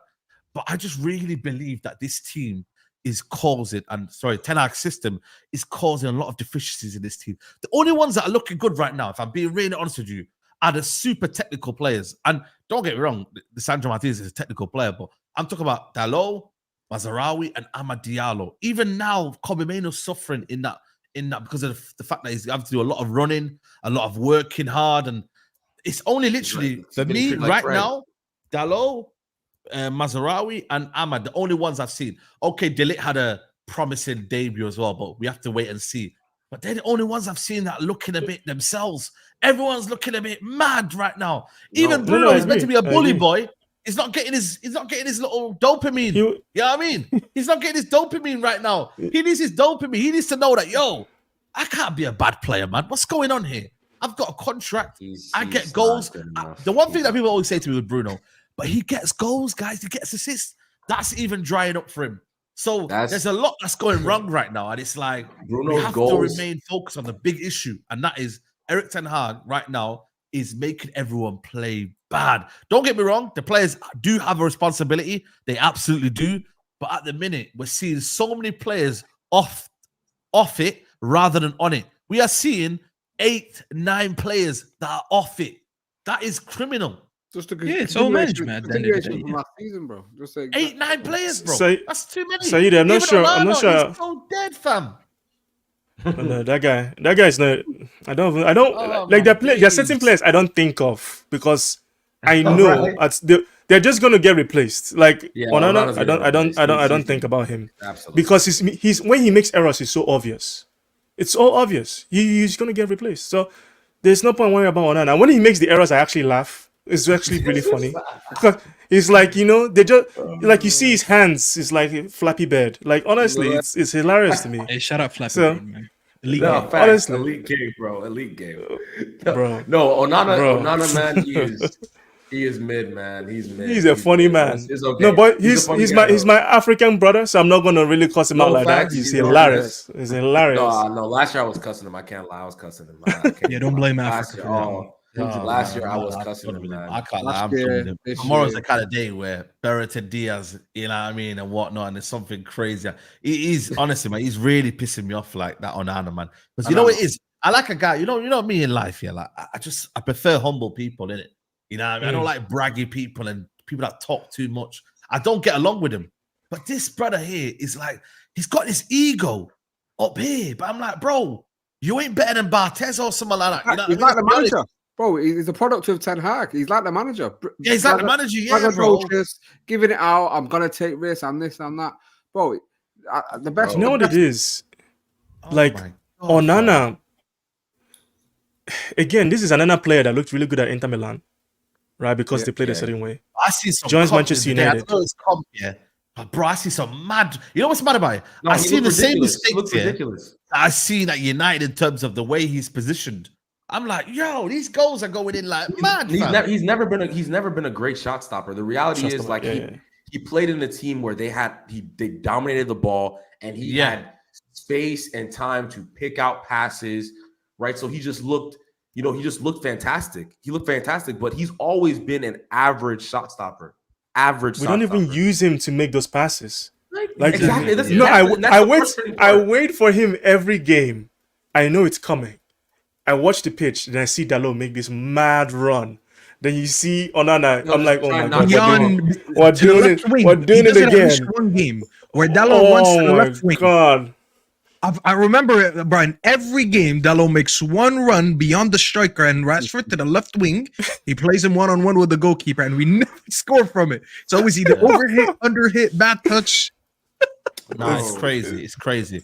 Big up Craig says, Ineos, no, he's not the man. The only thing that I can think is that their guy isn't currently available and they're buying time. He's 100% gone by Christmas. Ineos are bad guys, though. You know, they know what they're doing, bro. They know what they're doing. Yeah, I'm like Ineos did it, but they don't start like because for me, I don't want him to permanently get Ruud van Nistelrooy as manager in it. I don't want that to happen. I don't want another legend falling down. Yeah, he could be interim, whatever, but they need to really, really have like a plan ready if they do sack Erik ten Hag, because they have a plan. They have a plan. I think the plan is this season is us focusing on, just starting from scratch and doing things the right way. Like that sounds really basic, but we've been doing things the wrong way for so long. They're undoing a bunch of stuff, and undoing things takes time. Like undoing things takes time. You feel me? So I think it's inevitable. It's gonna happen. It's gonna happen. You see Rio Ferdinand today, man. Who did he meet today on the TNT? Ruud, Rio Ferdinand. He met Ruud on the TNT. Did he? I don't care for anything Ruud says anymore, bro. I'm tired of that. No, I'm just saying though, with it, like he's gone to meet Ruud. He's already had enough of Ten Hag. You know what I mean? Bro, like that's what they're gonna do now, man. They're always gonna go meet Ruud. This is the slowest car crash I've ever seen in my life. Everybody knows what's going to happen. Yeah, and we're all acting like it's not happening. We know what's going to happen. We've been pushing it for weeks and weeks. The club channel did an interview with him and Hack as well. Like, when have you ever heard of coming in exactly doing interviews? It's obvious to everyone, like Brian's saying. Yeah, it's clear as the light of day what is going to happen eventually. We're all seeing it in front of our own eyes. Ten Hag seems to be the only man, and like you're saying, Ineos 100% have a plan. They were interviewing managers left, right, and centre in the summer before they decided to keep him. So to go into this season without a contingency plan of if and when this manager drives us off a cliff, I'd be surprised if that's not the case with these. It's just whether it's anyone that we're excited for and can really push us forward. It's how soon they do it. It's how soon they do it, and I think they do it sooner rather than later. If I'm being honest with you. Yeah. I think it's gonna be that December time. It's gonna get bad. It's gonna get worse. Listen, I agree with you. I agree with you. I really don't see a pathway unless he. See, I said earlier this week. I said, listen, we need to win the next. I think here's one for you. Yeah, I just saw it. I was about to tell you. Check. Yeah. So Ten Hag's spoken about Casemiro. Says we definitely need Casemiro for sure. Everyone can have a bad day at the office. He's experienced. It's not the first time that he's had to deal with a bad game. You have highs and lows in your life, and in football, he knows how to deal with it. Yeah, but are you going to help him, brother? See, I'm actually going to help him, man? Tomorrow. Help the brother. I have to say this, bro. Brother. This quote actually just pissed me off right now. Because why is he throwing Casemiro under the bus alone? No, hold on. I'm actually about to defend Casemiro. Yeah, no. You have to defend him now because he's playing him. He's not but look, no, it's not even that he's gonna play him. Why is he blaming him alone, saying, everyone can have a bad day at the office? Motherfucker, you're the reason I had a bad day at the office because you put him there. It's crazy. Like, I don't like this though, because if you know a player's not playing well, like for me, I would have said, you know what, cool, let's do it something different. Let's play a 4-2-3-1 and let's get compact now. But he won't do that and help him out. You know what I mean? And that for me is crazy, man. Left him out to dry last season, mate. So you ain't gonna change it now, is it? You know what I mean? I don't see why not just play Bruno left wing at this point and play a different midfield. Yeah. Because what's the difference? Like, just do something different. It's the same thing. Rashford is gonna start. Bruno's gonna start at number 10. Kobe's gonna start at 8. Casemiro at the 6. We're gonna be Ten Hag. He's quite a long time on my radar. He's coming in. It's a late transfer coming in, and he's playing in a very important position. You have to connect the defending with attacking, and attacking with defending. Communication is very important there to tie the team. Somebody should have asked him, how do you do Wait, that? Didn't Babatia say that he wanted to keep McTominay? Yeah, I don't know, man. Broski, Yeah. I don't know. It's See, bro, mad. more Somebody, like one of the press should ask him, Eric, how do you do that with an unbalanced midfield? How do you Yeah, connect the attack? that's what I'm to the- saying. He'll But this ask is you, the he'll press. tell you, but the midfield is, what do you mean it's unbalanced? Like, But this is the written that's what he's media. gonna They do. can't ask him though, can they? It's a written media kind of thing. It's the embargo. This is the embargo. So it's like we won't ever hear the backward, the back and forth. He kind of believes Casemiro, Menu, and Bruno can work. Yeah, he can work. Yeah, that's what I'm saying. He believes it can work. He believes It's crazy. It's craziness. It's craziness. Literally, no, they don't do that nowhere else. Like nowhere else. Like, listen, if we see that midfield tomorrow, if I see that midfield, if I open up Foot Mob and I see that, I'm gonna take a quick nap, a quick 30-minute nap before the game, get my mind right again, and just pray. Just pray. You know, it's gonna be a long I hate waiting for United games. I set my alarm to wake me up right maybe 1 minute before the game starts. You're lucky. I'm up. Bro, I wake up an hour before, and actually, I don't know why I do that now. It makes no So sense. Staffy, that's the worst thing to do. Staffy, that's the worst thing to do because you're sitting there, you're gonna get pissed off from the lineup. You're gonna Brian, get I wake up. just it's You just know, I don't just check wait. I don't check the automatically wake up lineup on early. purpose. Like last time we played this early, I was using the bathroom and I kept looking at my phone. I'm like, don't do it. And I waited 30 minutes. I was like, all right, fuck, I'm about to go live right now, so I might as well look at it. I need to talk about something. And I looked at it, I was like, goodness gracious, what is this that I'm looking at? It's way too early to be looking at something this horrendous, bro. Bro, it's and the thing is, like, our squad is not this bad, bro. Like, this is what's really frustrating is, listen, there's ways to construct the squad. Like, I think there's a formation. We could do a 3-4-3 that's balanced and has attacking flair. We could do a 4-3-3 with three actual midfielders. You feel me? There's so many things we could do to make this team better, and he just keeps choosing to pick the same players that are letting us down week in, week out. It's like, come on, bro. What are you not understanding? bro. I would actually play Højlund and Xerxes together in this team if we came to it. I think I'd like to see that actually. Yeah. I said that in the summer, and you get people saying they can't play together. I disagree with that massively. Yeah, you can definitely do it. That's literally what Højlund does for Denmark. He plays with a striker that drops. Yeah, exactly. so Does Højlund start for you guys if he comes back in? He starts for me. I think he starts. Most importantly, he starts for the manager. So it doesn't matter what we think. I think he definitely starts.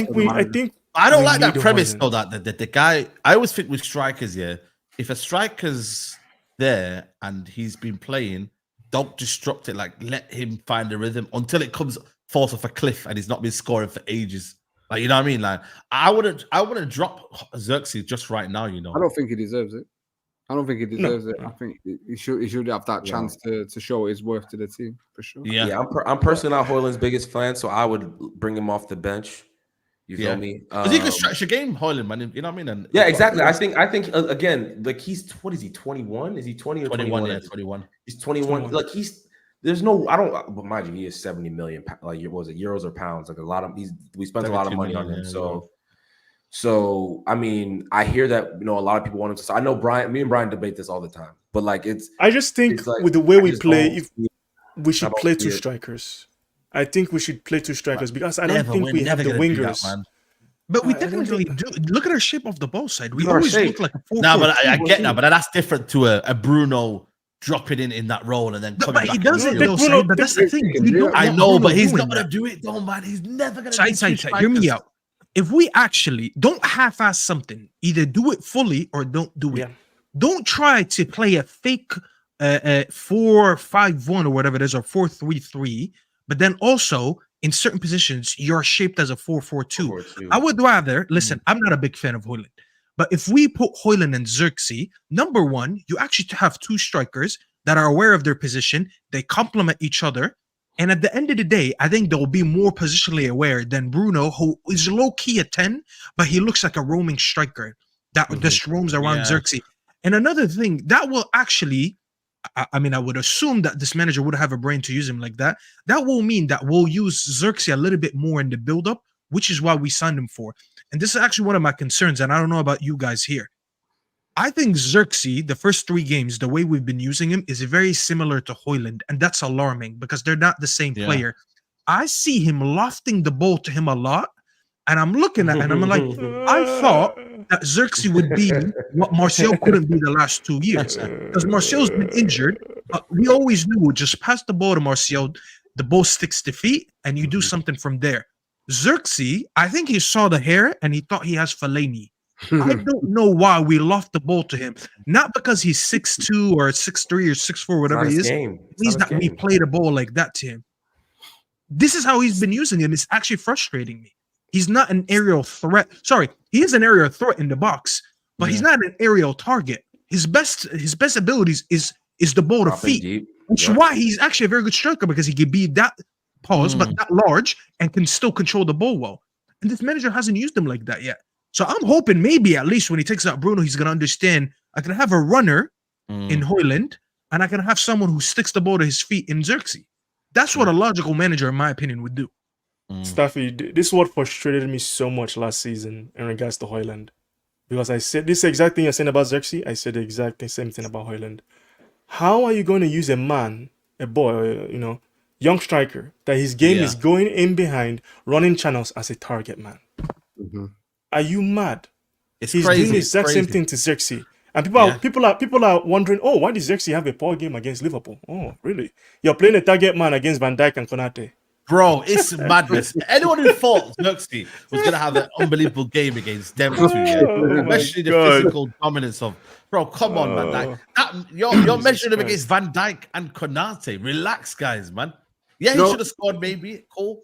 But in terms of the actual game, like, genuinely, man, like it was a difficult battle, man. Listen, you can still see there was still positives to take, like the one header that Alisson saved. That was a fantastic save. His movement was fantastic. Like the movement was good. The movement was good. You can see the potential that we need to be playing him the right way. What he really should do is replicate what he did his first season. Play Xerxes as a 10 like he did with Weghorst. Let him drop deep. Whatever. Obviously, he's not going to give you the pressing that Weghorst gave you. I'm not saying that. I'm not saying that. But like receive the ball in midfield, link up play. We have wide forwards. Get the like you mentioned it, Brian, the other day. Like, when did we see Xerxes and Rashford link up? Like, never. You know what I'm saying? Like, where was that? Did we see them do any 1-2s, anything of the sort? Like, no. Nah, like they're just. It's just come on, bro. Like, who's doing what?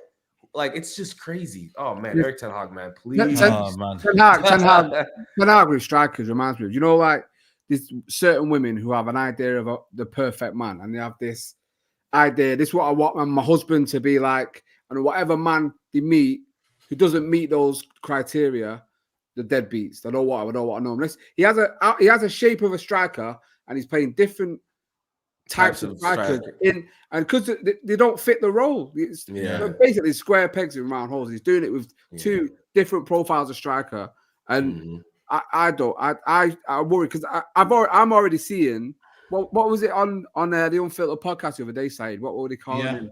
Zerkaku or something like that. Already. Oh, come on. Seriously? No, after 2 and a bit games. Is hilarious. I was like, no, you can't. Zerkaku's wild. I'm not gonna lie. That is hilarious. Hey, Mo, that is funny as hell. I was like, it's the exact same treatment that Højlund was getting last season. And it's down to the manager. But this manager is doing this to so many players. What am I seeing in the chat? Oh yeah, that's crazy. I ain't saying that. Crazy. Yeah, so someone did say on the Big Six. I forgot that who Big it was. Six, isn't it? That was Big Six. Big Six. Yeah, Big Six. That's crazy. Oh, come on, man. This is what Ten Hag is doing to my players. Bro, it's mad. And I can't even. You know what the maddest thing is? Like, it's like I was just like defeated on that show, man. That 3-0. I was like, yo, like. I don't know how you do it, Saeed. Honestly, I don't know how you do it, man. It cooked KG. I do not know how you do it. KG Saeed actually has, bro, a mental capacity that I didn't know he possesses. I really didn't know. You know what's mad? Yeah, man. Like Figgy goes, I don't even watch the show, man, because it's like it's painful to watch. Like, what's his name? Ziggy was like, it's painful to watch. Like, I can't watch him, man, because like we're just getting cooked every week. And I'm like, and then you know what it's mad? Yeah, there's people on the show, that genuinely say to me, yo, Saeed, man, you don't defend United enough. I'm like, bro, I've just gone back from a game 3-0. Like, bro, depressing. And you expect to defend? Like, genuinely, guys. You have to hold That's your what I'm hands up. saying. You have to take pause. You have to take the licks. You know what I mean? Yeah. Like, it's as simple as that. It is what it is, man. You know what I mean? Like, there might be better days to come. Cool. But right now, you have to just take your licks, man. Exactly. Do you know what I mean? And I've been getting that a lot over the years. And that's why, for me, I shamelessly celebrated the Carabao Cup. I shamelessly celebrated these cups that we got, man. And then obviously... No, you can't say shamelessly, bro, because winning a trophy is winning a trophy. And yeah. anyone who tries to take celebrating a trophy off you... That's what I'm saying. Yeah, exactly. You know what I mean? You know what I mean? So we celebrate when we celebrate, but then the reality kicks in, and then, you know what I mean? It is what it is. So you just got to enjoy the highs. And then when it's low, don't get downbeat too much. But you know what the reality is like football is cyclical, bro. Like the Premier League is a league of it's been a league of dominance. That's what it is. We had the Man United era. Jose came in, shook it up a little bit. Arsenal was in the mix. Now it's City who's been dominant for the last feels like 10 years now. There's always one team that dominates England for a period. There's always one team. That's how it is. And then what's going to happen is Pep is going to leave. And then City dominant, their era is going to end, and that's just. But then I don't see this manager finding consistency to go and win 5, 6, 7 he'd be games sacked. in a row. He'd be sacked. Please, Eric Ten Hag will be gone way before Pep. Bro, so, I cannot see this United team winning 4, 5, 6 in a row. If we can't do it, with the next 5 games we have, we're never going to do it. We're never going to do it. Yeah. We have Southampton, we have Barnsley, we have FC 20. By the way, why we playing FC 20 on a Wednesday? Why we playing FC 20 on a Wednesday? Is it Wednesday? Yeah, it's on a Wednesday. We're playing on the Champions League night, guys. Are you sure? It's probably the new format. Hey? It's probably the new format. No, I think it's because maybe there's a Dutch team playing maybe or something, and they don't want to clash on a Thursday. That's not. Listen, they're ruining. I'm guessing that's what it is. Let me know in the chat, guys, why are we playing on a Wednesday? Is it because there's a fellow Dutch team playing on a Thursday and they don't want to clash? You know, who do we play on Wednesday, man? It's too soon. No, we're Tuesday. By the way, I need to get rid of this ticket. Wait, are we playing the league on Tuesday? You're not the only one. Oh, Barnsley, okay. Bro, how do I get rid of it? Because I can't even donate it to the club shop, man. The club I've just tried to resell it, but I've heard nothing back, so they ain't selling. Do you know what I'm saying? So what ticket is that? Take a hit with that, then I can't lie, man. Barnsley at home. Oh, you're going to the Barnsley game? No, I'm not going. So anyone who wants it has got a membership. Oh, it's to do with the new format. Oh yeah, Champs's been playing on a Thursday. Yeah.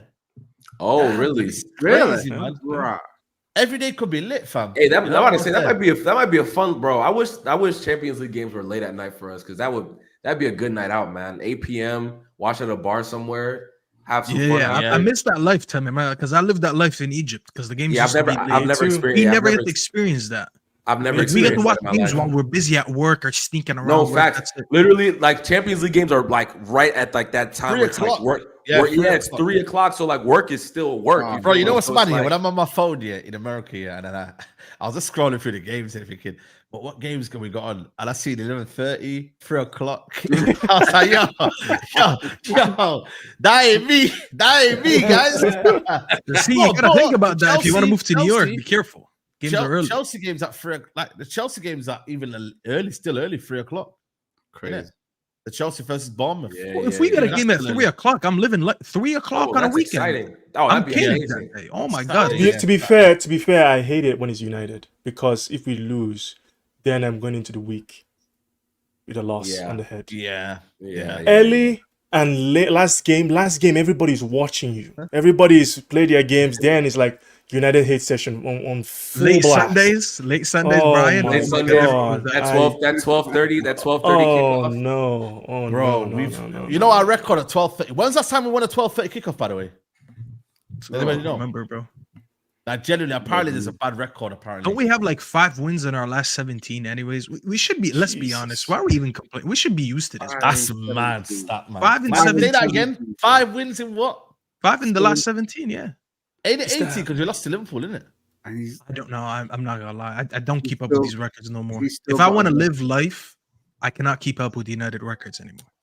Like they always say, if you don't laugh, if you don't laugh, you cry. I just can't, bro. I gotta laugh it off. That's my coping mechanism. It's jarring. This manager doesn't know what he's doing. It's crazy. It's crazy. It's actually crazy to think about it. Yeah, like I said, I think for me, it's one of them where, I mean, we just got to win. And this, like I said, we perfectly round it up with this one here. Big up Craig says, what's everyone's goal for tomorrow? Also, is he sacked if we lose? I don't think so, for me personally. The only thing I say that this we talked about before about how it's all about his speculation on his futures over the international break. The discourse is massively changing, and it does remind me of those last days of Ollie when we had the Watford and all that kind of stuff. I think it is massively shifting. I don't think he's got long, and I think these next games are going to be telling. And none of us. The thing is, none of us are surprised if we get beat tomorrow, and that's the biggest indictment you can put against this manager, that we are not surprised if we get beat by one of the worst. Southampton. Big Southampton. If we lose tomorrow, bro, someone say Sonny's there saying it's a must win. How are you telling me Manchester United against Southampton is a must win game? Crazy, bro. Big up, Sonny, but that is crazy. Yeah. And I don't see him lasting long. We can't. Because I don't think he's got the metal to get the job done, which we keep saying. So, yeah, it's bad. Yeah, Southampton are that bad. You know what I mean? They're very bad, man. Like I said, the stats are out. We are that bad. We're that bad. Yeah. If we don't, honestly, if we don't win this game, we got the worst attack in the league. I believe it, bro. That we would like. There's things that you wouldn't put past United side. When we were in Queens, remember we touched on the game a little bit, and you asked me who was playing. I was like, I don't remember, and then we talked about it, and we were like, bro, it would be the most United thing ever to lose to a team that has 0 points. 0 points, and no one at the table disagreed. We all were like, no, it would happen. It's bad, man. If we don't win this game, guys, man, it's bad. It's over. It's peak. It's done. It's done. Like I don't even know if I could. Man, the crash out would be crazy. The crash out would be so crazy. The crash out would be crazy, bro. Honestly, it just stuck in my head for a second. I said, wait. If we lose to fucking Southampton, yo, I will be on a rampage for 7 days straight. I will not rest. I might get deplatformed. I'm serious. My Twitter might get banned. Like. Let me ask you guys this: what if we win ugly? That's what I need to ask you guys. What if we win ugly? I just get over it. I won't be mad. I just get over it. That's all we do, though. That's all we do. No, but exactly, the Blade. I think the worst thing that's happened to United last season is that we were winning ugly games. If you lost, it would have made it obvious to everyone that we're bad because we were winning ugly games. Some people who don't comprehend football like they should, they thought it's still acceptable because you're winning. And I think that was the worst thing for us to happen to us. Because I think if we were losing a little bit earlier, we would have sacked him and maybe replaced him with someone better. Staffy, Ten Hag finds a way. But that's what I'm trying to say. If we win, let's say we win 2-1, 85th minute goal. I'm not even going to say 90th minute. But in the last 10 minutes, United scrape a goal and we win 2-1. And it was a back and forth game. Generally, how would you feel about that? No. I mean, you're only kind of happy in isolation because of the 3 points, but the bigger issues are still going to remain. We're still going to be talking about the bigger issues. I remember, didn't Ollie have a similar thing as well? Like when he was coming to the end of him and he'd scrape these wins. He scraped this 1-0 against Wolves. There was 2-1 against Southampton. Aston Villa. There was games where he got by and, it never said anything. The inevitable So for me, but it's the manner. I think the Ineos, I think they said it in one of their reports and they say that. Yeah, they did. If they lose... it's about the way you play is more is what they're looking at more than just the loss. Yeah, there you go. So you know what I mean? I'm gonna go with 2-1. I'm guessing that's everyone's prediction, or if they don't pick it up, I predicted a 2-1. I predicted a 2-1. 2-1. 2-2. I'll go 2-2. Let me know in the chat as well, guys. Man, what's your predictions, man? Like, bro, 1-0. It's mad, bro. I swear down, bro. Small bone goal. I swear to God. If I see small bone on the score sheet, do not invite me. Hey, yo. Leave me alone. I will put a restraining order on any YouTuber that invites me for a show if we lose or we consider go to small bone. Do not Small hit me bone, up. mate. I'm not That's available. that's a Jojo crazy, Shelby, mate. That's Jojo Shelby, man. that's a crazy name. That's a Jojo crazy Shelby, name, man. bro. That's I mean, a it's crazy crazy. Yo, small you could not go to public school in America and have that last name. I'm Bro, letting he you know got that bullied for a fact, 100%, bro. He could not go to school. He would have got rinsed in this country alone, bro. He would have got terrorized. Bro, the To be fair, he wouldn't roasting. have been called Small Bone in school. He would have been called by his first name. Smalley. Only when you're a footballer. Nah, Nah, bro. you're not surviving, bro. Nah, The it's roasting would be bro. generational. Like In school, he wouldn't have been called that. So He would have been, It's- rinsed in school for that name. My heart wants like a 3-4-0 win for Man United, but my head is like, you know better. So I you don't know know. better. Yeah. You got to be real. Like, Everyone honestly, would love it, but you know, you just not gonna like get it. what 3-0? That should be like nothing. Like, That should be light work, Standard. fam. This should be light work. lightweight. Shout out Ronnie Coleman, man. Like that's what we need. Especially in this weekend, yeah, where Chelsea are playing a tricky game at Little stick. Bournemouth. Arsenal are playing Tottenham. So we don't want to be the center of attention. I know Liverpool going to win against Nottingham Forest. It should be light work for them. Man City going to win. We do not need to be center of attention this weekend. Yeah, you know, we do not let Arsenal and Tottenham or Chelsea be the center of attention this weekend. Man United, stay away from the problem. You know when they say, I need peace, not problems, man. The problem is with the curtain raising for the weekend. When United fluff the lines. I don't and care. The curtain raiser. That's we- the problem. So you say you don't want to. You don't want to. You want. Bro, we need to be out of the problem. Yeah, man. but We you don't want need to to be in forward trouble. it. 3 o'clock. Get our kickoff win. then. 3 and o'clock enjoy the kickoff, not on weekend. telly, not the curtain raiser, because that's where we trip up and kick ourselves in the ass. Do you know what I mean? Oh, listen, man. Someone just needs to turn up tomorrow and we'll win. That's crazy. how bad That's Southampton are. Just one person needs to turn up and we'll win. That's how bad they Bro, are. we're playing a But- goalkeeper that can't focus for 90 minutes, and I'm not confident.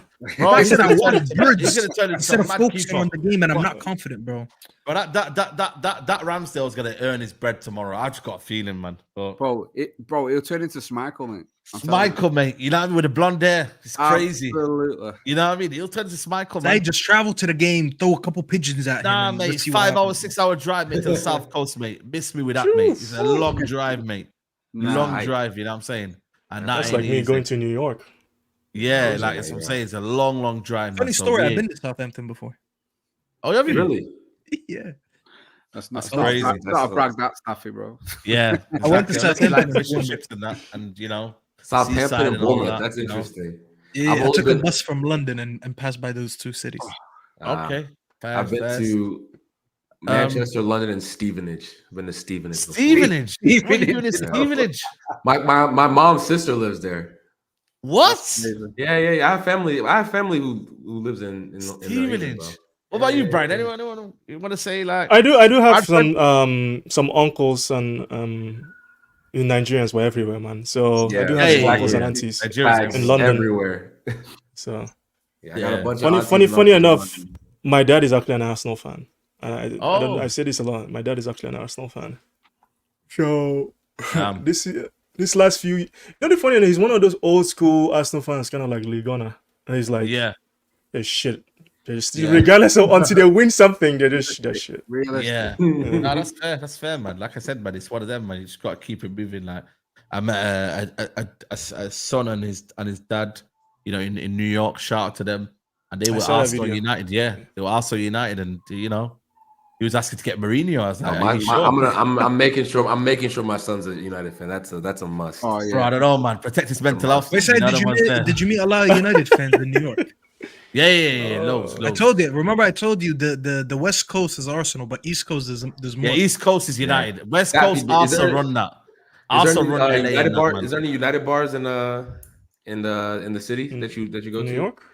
Yeah, New York. Not United bars, but there's a few Premier Yeah, League bars. few bars. Yeah, Okay. that Legends bars is the best one. I've Yeah, been there's to. a United bar literally a 10-minute walk from me. So it's actually Is pretty it good. sick? I'll have to pull up, man. Oh yeah, you would like it. You would like Yeah, it. I'm about It's to a pull good up, man. vibe. You need to come to DC next, Saeed. Yeah, Yeah, I man, want to see DC, Saeed in yeah. DC, bro. I You want to go really to need Canada, to man. check Central Saturday Park, night, I Right, need- right. Hey, let me tell you something right now. I would. You're gonna be enthralled. Yeah, you're not gonna believe what you're gonna see. I'll take you to those some videos outside the White House. I want to see Saeed when the bro, camera yo, on listen, him. I'm gonna get kicked out. Take it all in, man. I'll take you to Yo, Saeed, I'm going to Canada. I'm going to Canada. You gotta enjoy life, man. Hey, Take it all in. I that's just very want to see valid. that video outside the White House. Bro, Joe Biden is inside, yeah. Hey, I'm gonna take him to Silver Spring, Maryland, Little Ethiopia. You feel me? Hey, just trust. Yeah, crazy. Yeah, man. Yeah. Toronto. I'm a set foot in Toronto because listen, man, they've been asking it. So Toronto and Montreal, you know what I mean? We're gonna come there, and yeah, we're gonna go take it all in. We took Saeed to the Arab town in Queens. And Omar, the whole bro, I'm not gonna lie, for like 2-3 hours, every time a shorty passed by, Omar would just say out like, "Yo, Saeed, how about this one?" And Saeed was like, bro, this guy was moving crazy, man. Yo, this guy, I swear down. Omar was active in the dunya, man. No, and like the Dominicans are passing by, and the Dominicans are a little bit heavy. Be like, "Yo, Saeed, how about this one?" No. Saeed, he saw a dark skinned woman. He's like, "Nah, that's not my type. I don't like dark skin." I was like, "Whoa, what's that?" Everyone has them. Yo, this guy's exposing me. What are you doing down there, yo? What's going on there, yo? It was the funniest shit. He's like, "Nah, that's not mine." You know the ones there, yo. I didn't say it in that way. You know the ones there, but everyone has their type in it. Everyone has their type. But listen, we need to wrap this up. He's like, I gotta get out of here. This guy's just going crazy right now. You had to be there, Timmy. It was the funniest shit. It's crazy. I'm telling you, it is the funniest shit because like me and Omar were like, yeah, like I like me a dark skin. I said, it's like, no, not my type. No, it's crazy. It's crazy. But listen, let's we got shout out to Sue. She says, come on, people, do better than likes. It's free to sign the show, your support, and the panel. Big up, man. Listen, it's been a lit show, man. Like I said, tomorrow, watch along. I'm gonna shout Nuruddin, but Nuruddin's got a bad record, man. He's not seen a watch along with me that we won. So is it right that I bring Nuruddin to the watch along? Honestly, I don't know. I'm not gonna lie, Saeed. Those reactions, the Brighton one, the Brighton one, he's got a bad record, man. I cried laughing, bro. That shit was hilarious. Yeah, bro, hilarious. Bro, it's crazy, but you know, he's not seen not seen the game. Free watch alongs, 0 wins, and it's like minus like 10 goal difference or something like that. You know what I mean? It's crazy. Wow. I swear down, bro. 8 versus Crystal Palace, 8 versus Liverpool. Banning from your house, please. Yeah. So here's what it is, man. If he's there, his peak, we're probably gonna lose. Then. That's what I'm saying, bro. So I don't know. I'll see. I'm gonna message him. Check. You know what we should do? We're gonna spam his chat now. He's at live right now. Just raid and say, "Yo, Saeed TV watch along. Are you there?" And then just message him like that. So we'll see. But Brian, big up, man. Thanks for coming on, man. Thanks. I always appreciate coming on the show. It's fun. This is like my therapy session every week. But listen, Twitter, I'll be live tweeting the game. So depending on how it goes, you guys might see another like crash out from me. But me and Temi will probably be live after the show as well, after the game tomorrow. Yeah. So big up. Tune in for that one.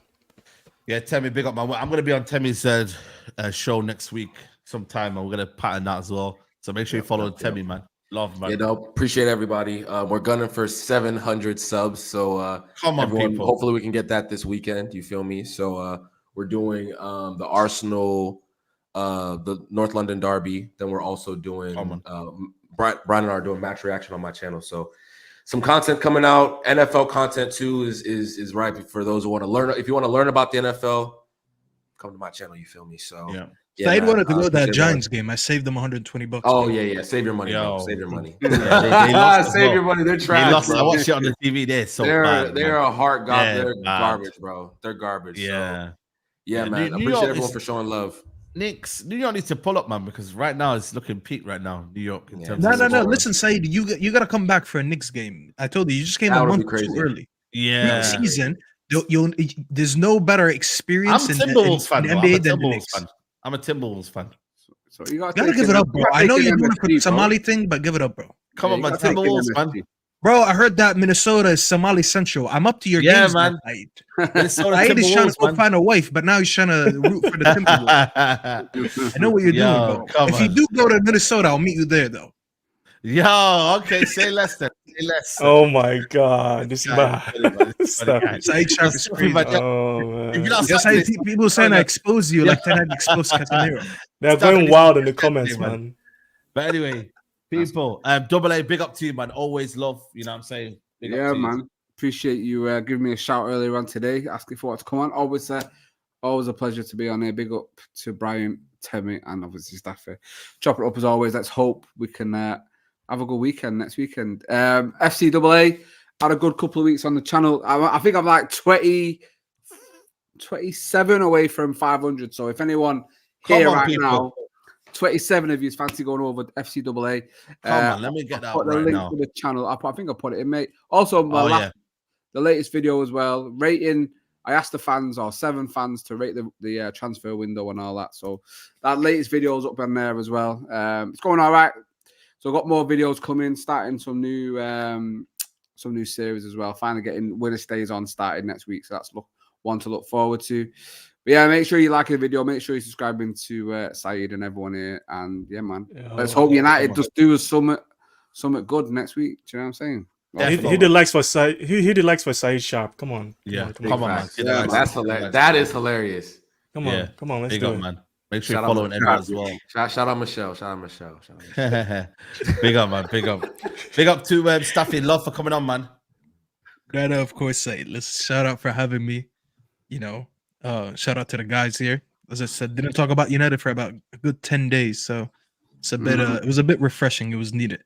You know, but we did do some content in New York. I just don't know when Saturday. That'll be out in October international break because I need to edit. Oh, you'll drop it next international break. Yeah, because the thing is with the football now, it's one of them now. Everyone's focused back on the football.